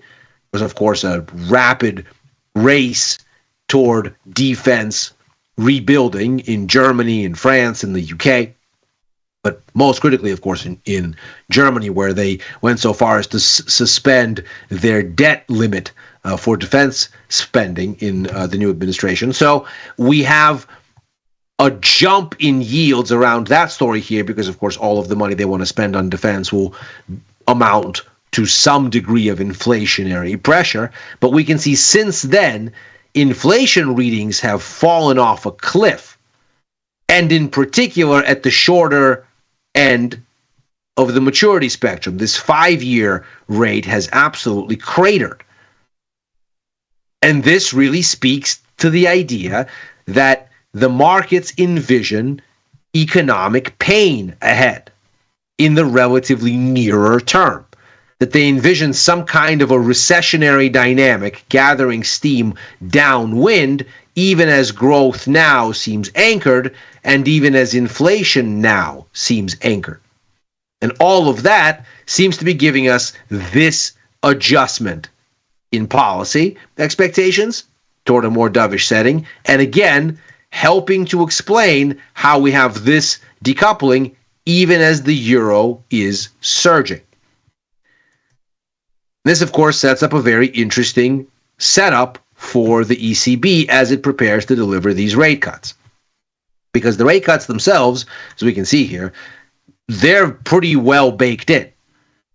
So if the ECB cuts this week and over the next 24 hours, then hardly anyone will be surprised. And if they lay the foundation for further cuts, hardly anybody will be surprised there because that foundation already exists. Indeed, again, we're looking for 3 cuts this year.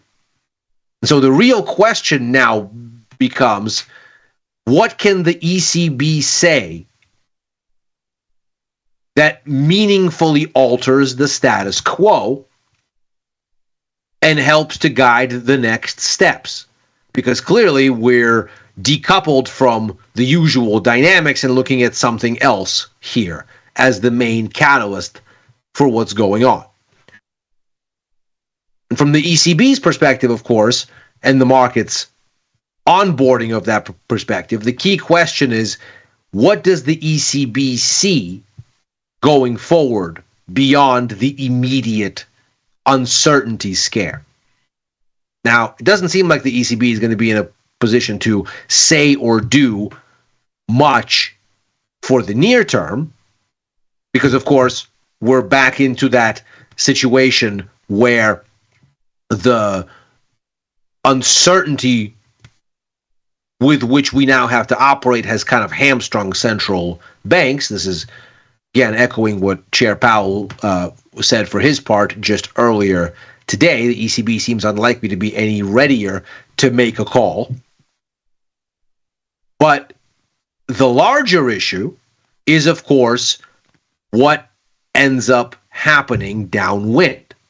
Because, again, we have this recession being implied here, but this yield pop was still around the idea of a major fiscal tailwind that's gathering, and indeed next year's expectations are framed in a way where the ECB is going to have to address the inflationary impact from whatever that fiscal impulse is going to look like. And that's going to be something that's really interesting for the ECB to consider, because if the markets are toying with this idea still, then there is perhaps some room for the ECB to talk it down and to say, look, inflation expectations are falling. There's no real scope for us to be raising rates next year in this environment, and essentially name check this. And of course, what that then brings us to is the same conversation that we've had before. First and foremost, is the fiscal hit coming? Are we actually going to get this uplift, or is this, as is often the case with the ECB, or with the Eurozone rather, just talk?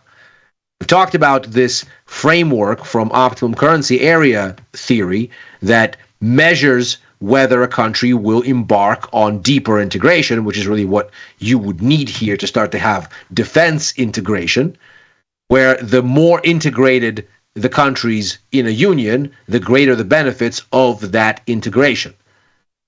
That is to say, the more symmetry there is in the business cycle between countries before they integrate deeper, the more there is a benefit to them integrating further.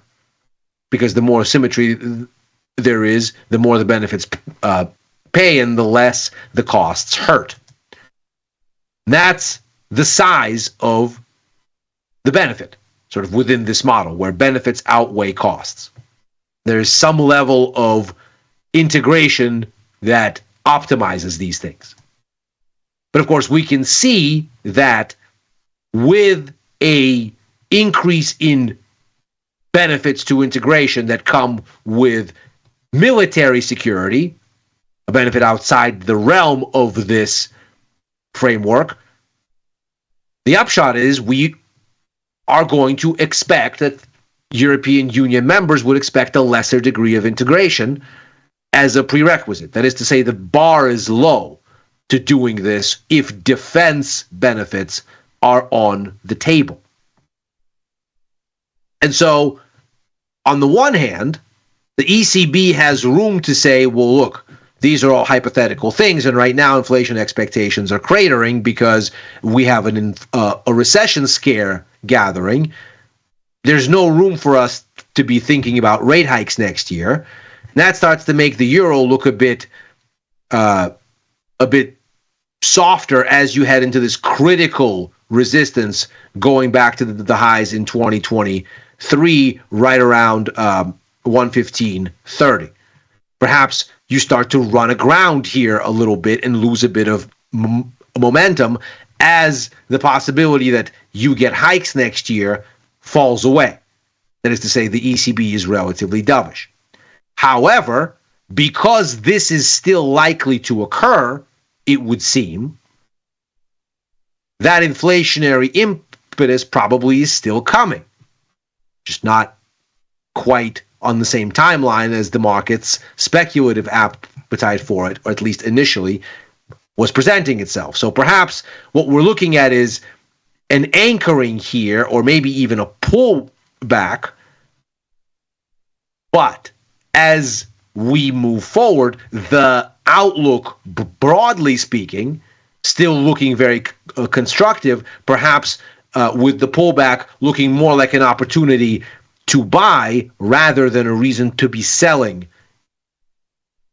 and a bet that still favors dollar weakness as a trend, even if there is perhaps some room for it to recover.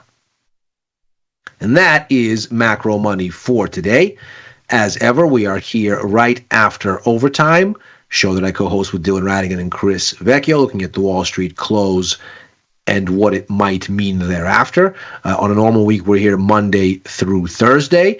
That, of course, was a little bit abridged this week, but we're back to live programming as normal next week. And, of course, we'll have Macro Money back with you tomorrow. I'll also be on with Victor Jones for The Price of Truth in just 30 minutes from now, so join us for that. I'm likewise commenting at Ilya Spivak on the platform formerly known as Twitter and on Blue Sky.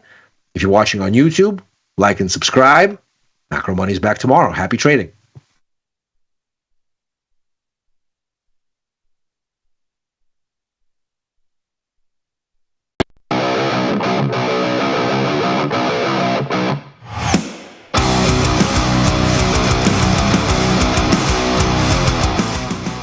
Oh, yeah, it's Wednesday, April 16th, a little bit after 5 p.m. Central Time, the best time. You know what that means. It's time for Tasty Live's evening show, a little podcast called The Price of Truth, a show where we like to explore the incentives that govern our world. And good God, are they giving us incentives to chew on each and every single day. Shout out to everybody watching on tastylive.com, Tasty Trade desktop and mobile applications. But if you want to be part of Bing, did I get it? Bing. This little chat box in the middle of your screen. There's only one place you can do it, and that's on Tasty Live's YouTube channel. So head on over there, subscribe to the channel, which will get you access to type, whatever appropriate or inappropriate characters you'd like to throw into the middle of the screen there. Shout out to all of you already participating in the chat. You know what to do. Spoof the Google algorithm. Without further ado, our special guest this Wednesday, and I'm so glad, perfectly timed, quite frankly, after that Powell speech and the market reaction, is our good friend, head of global macro here at Tasty Live, talking, of course, to Ilya Spivak. Ilya, how are you, my friend? Took a little vacation at the start of this week for a quick 2-day trip up to northern bits of California, and while the weather was nice and everything seemed beautiful, it looks like the markets have not unclenched in my absence. And the folks I was talking to up there, wineries and olive oil makers and producers of every stripe, non-white collar America, you might say. The word on the front of their lips is tariffs, and they're worried. You don't say. You don't say. I could see that happening. You went on a vacation, bro? Yeah, my parents took the kids to Disneyland, so we had a little pocket of time, and so my wife and I got in the car and drove up north. Oh man! Up the north coast there to Mendocino County. Treating yourself right, as you should. My wife and I, good God, I don't know when's the last time we were on a trip without the kids. I don't know. I couldn't tell you. It's been at least 6 years since they were all born. So never. All right, man, let's jump right into it. There's so many angles that we could take here. Let's just start with what happened. I'm sure most of you know this by now, but the S&P 500 closed down 2.25%. The Nasdaq down 3%. The Dow Jones down 1.75%. The Russell was the outperformer, if you want to call it that, only down 1%. What gives, man? The catalyst was what today?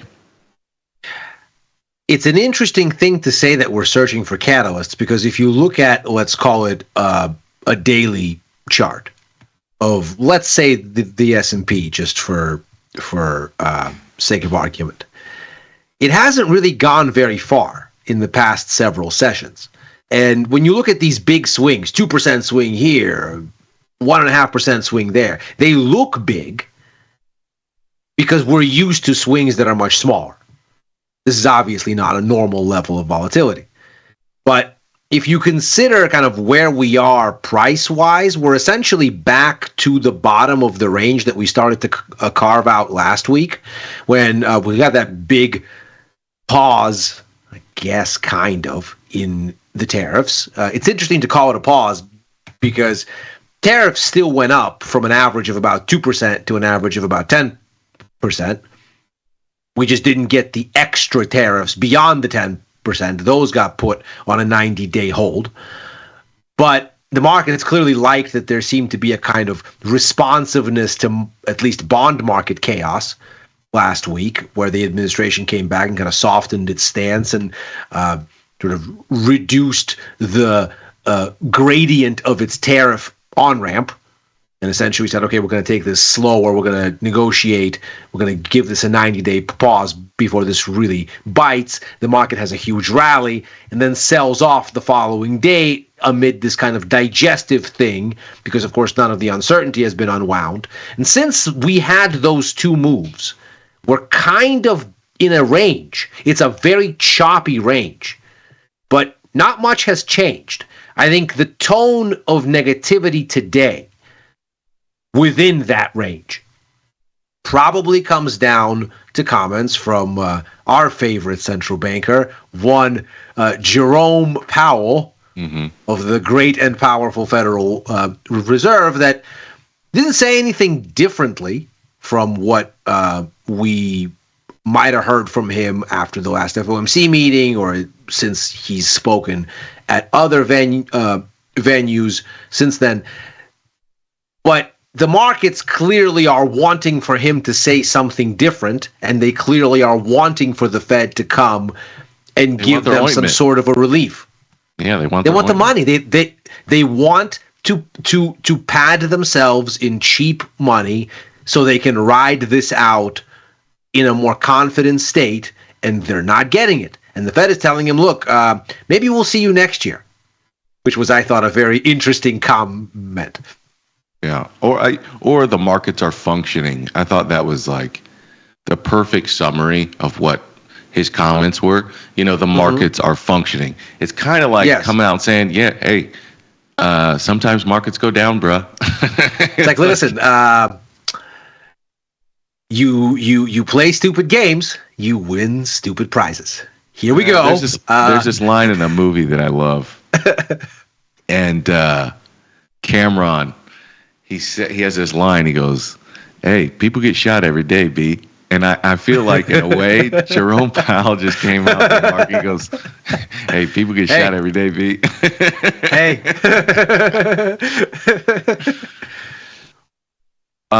So a couple things stood out. I don't know if you got a chance to watch the whole speech at the Economic Club in Chicago. Shout out to Chicago, Austin Goolsby, and the whole Chi-Town crowd. I don't know if you got a chance to watch both the speech and a little bit of the Q&A, but were there some things that stood out to you? Obviously, the broader theme is I see what's happening. I see what's happening. Still two-sided risks. He even mentioned that both sides of the mandate may come in conflict. There was a few lines that stood out to me. What stood out to you in that discussion today, Ben?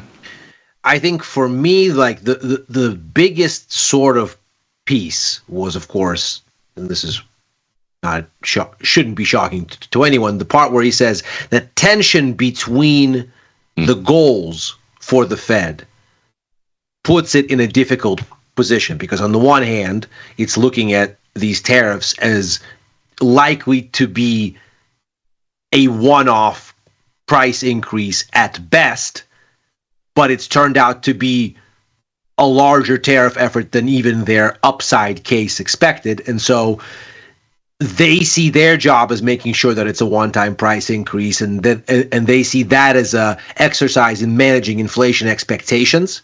But at the same time, they see that the tariffs are a hit to growth, and that pulls them into divergent directions on policy. And they don't know yet how to calibrate the middle path. Here's what I heard in that, and maybe I'm reading too much into it. I think you're not. I think you and I probably came to the same conclusions, judging from the SEP that you've just pulled up.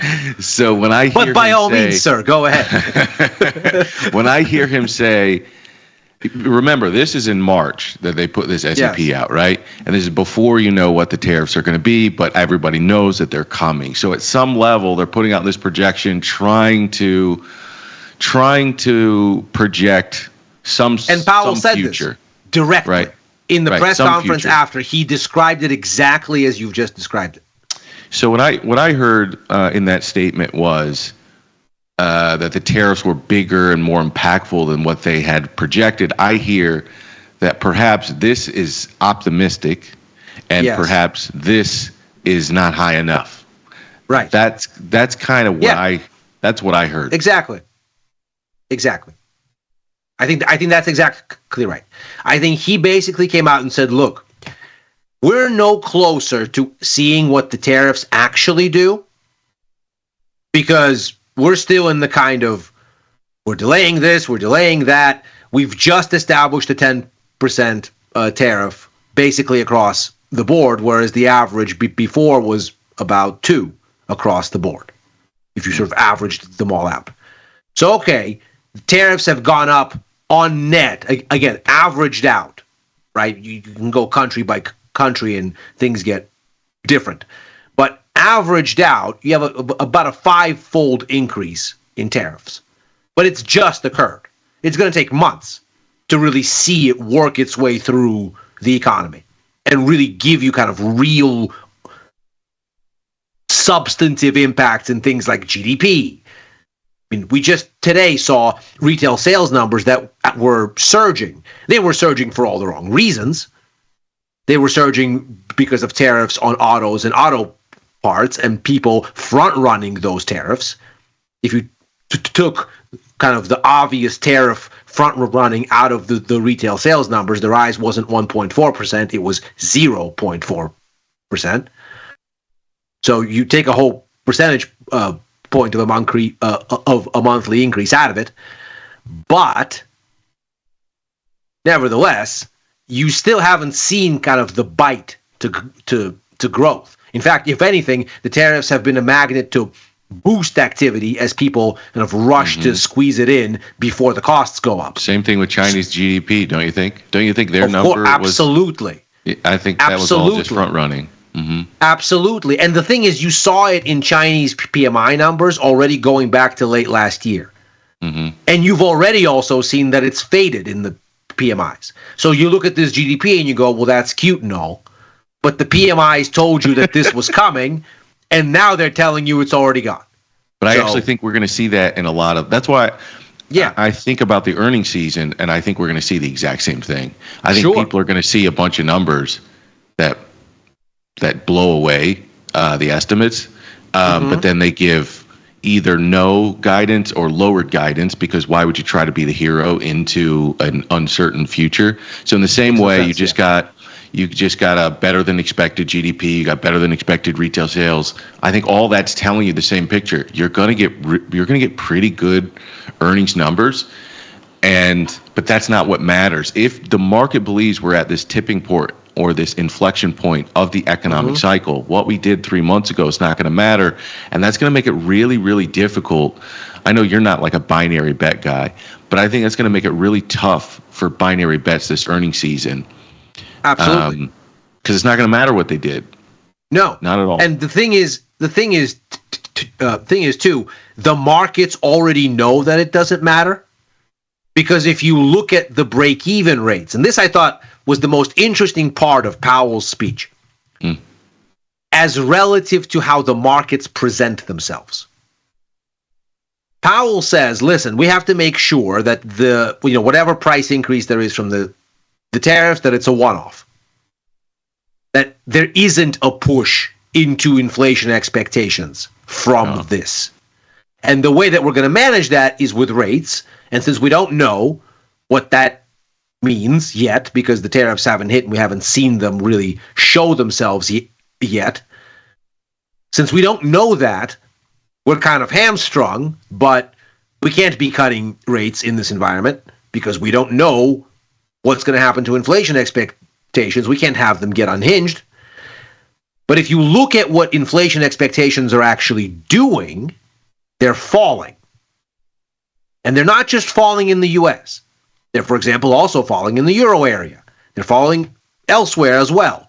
As if to tell you, the markets have already looked through the cost upside from the tariffs and are now looking at the cost downside, which is to say, markets as ever are forward-looking, and when they see a hit to inflation that's going to hurt growth and hit demand and create economic weakness, they've already moved on to that part of the story and said, yeah, okay, maybe it'll be a cost uplift, but on net, inflation is going down. And the reason it's going down is because whatever this does to dissuade consumption and investment is going to so thoroughly hit economic activity that the demand pull on inflation will be so anemic that inflation will actually be net lower, not net higher.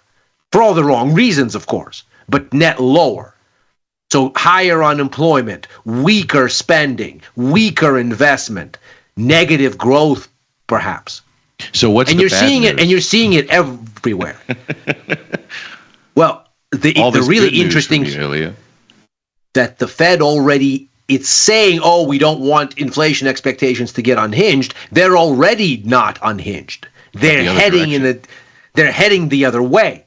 And so what the Fed needs here is something to sell. It needs a piece of hard data. Retail sales didn't help them. NFP didn't help them. They need hard data that tells them the scales aren't in balance. They've gone to the growth side of your focus. Go. Because if you look at what's actually being priced in for this year, it's still rate cuts. About 80 basis points of them. They already got a cool CPI, but obviously one is not a trend. Do you think to your point, we could be, basically the way this is going to set up, the market is expecting the first cut to come in June. Yeah. And it seems like that's probably enough time if the last CPI, some of that inflation data, if that becomes a trend, it seems like that's basically going to open us up and cement that June 18th meeting to start that, to undo the pause of the cutting cycle or start a new cutting cycle. I don't know what you want to call this, but it does seem like we're opened up for another. We're looking at about a 68% chance, to your point. You're absolutely right. 68% chance of a cut in June. By July, you're starting to get into maybe already a 35% chance of another cut by then. Then of course, it opens up. If you look at what's on the menu for the year, this year, you're looking at this point at 87 basis points and then a further 25 basis points next year. So the market is feeling a sense of urgency. It wants 4 cuts now. I mean, 84 basis points is closer to 4 cuts than it is to 3. Narrowly so, but nevertheless. And so you're starting to get to a place here where markets go, okay, la-di-da, you're saying all these things, But we think the growth side of the equation is already overwhelming whatever inflation expectations thing you're concerned about, because they're obviously already going the other way. You just need license now. Let's give you some really weak economic data. But if this front running continues, to your point, and if we continue to push things out, 90 days here, 90 days there, and it seems like the president might want to do that because he now has a point of leverage on these tariffs. Is he going to press the button to end the delay, or is he going to delay it again? This is now a negotiating vector for him. And that makes sense. He has a tool now where he didn't have one before. And so we have a deepening uncertainty that then is what you're looking to see in growth. Not so much that the tariffs are hurting growth per se, but that, as we've been seeing in the PMIs since the beginning of the year, people just don't want to spend money because they have no idea what's going on. And so they've just retrenched from doing anything that they don't have to until there's more clarity. Can I ask you, somebody's mentioned it in the comments, and I think Tom and Tony brought this up, I want to say a week ago, that they think that the Federal Reserve is going to be put in a position to raise rates. And I just do not see that. I mean, it's there as a possibility. I don't even see that in the ballpark of probable at this point. And I wonder, Ilya, what would you say to the people who think that Jerome Powell is going to raise rates? Whether he needs to raise rates, that's a whole different conversation. Whether he's going to raise rates anytime soon. I don't think that we are doing ourselves any kind of a service by going into an environment as uncertain as this and painting hypotheticals that are directly contradicted by the collective wisdom of the market. Yeah. Look at the price action. Okay, maybe let's give the devil his due. Let's take for a second and hold the idea that we think the Fed is going to be put in a position to raise rates. If you went to go and trade that idea now, what would you do? What would you buy? What would you sell? I don't think anybody has an answer to that question. And whatever you did on that assumption, could you reasonably expect to make money on that bet? No, because the market is very clearly taking you in the opposite direction. It's pricing in more easing in Fed funds futures, and inflation expectations in the bond market are cratering. And by the way, not just in the US. And so you look at all of this and you go, okay, well, so if I think that the Fed is going to have to hike rates, in order for me to make that into an actionable thesis here and now, I have to fight the entirety of the global financial system because I'm right and they're all wrong. Well, okay, maybe you're right. Good for you. Eventually. But to trade that here would be a recipe for disaster because the market clearly doesn't think the same way. It's one of those great Ira Harris moments where you go, if you're right at the wrong time, you're wrong. The nuance that I would add is I tend to think that consensus is the least profitable opinion. So in a way, I like the idea of trying to find where the market maybe has put all their eggs in a consensus basket and looking for, high payout ratio outcomes. The problem here is, in this case, I would rather bet the under than the complete opposite of the market. Right. You're going to be raising rates versus the market is priced for a possible next year, and maybe I want to take the under. I think that's probably a more reasonable bet because we have seen, the market prices what it wants when it comes to easing. So to say that like the market's been over aggressive here in the amount of cuts it's priced in, that's possible. But I think to go a direction where we're talking raising rates, I don't think it's highly probable at this point. I think it's like a less than a 5 delta. And furthermore, I think people have gotten used to this idea that the Fed somehow magically controls the entirety of the curve, and they don't. It is very possible if the market even partly agrees with you, lowering the short end of rates is actually going to end up raising long end rates. And you're going to get a weird steepening, which in a way loosens part of monetary policy and it tightens other parts of monetary policy. You know, if 10, 15, 30-year rates go higher, you know, what is that going to mean for trying to get a mortgage on a new home? So I just think it's easy to think the Fed controls the whole part of the curve, but the reality is their monetary policy really controls the short end, and the less QE, the less stuff that they're doing, the more the market is going to control the long end of the curve, and the growth in inflation expectations are going to control the long end of the curve. So that's the way I would think about it and frame it. Well, and also, it's one thing to be a contrarian on price. I get that. Absolutely. I mean, clearly, last year is a case in point. I was contemplating the short side for stocks all year last year and kind of trying to take shots at it, saying this thing looks weird here.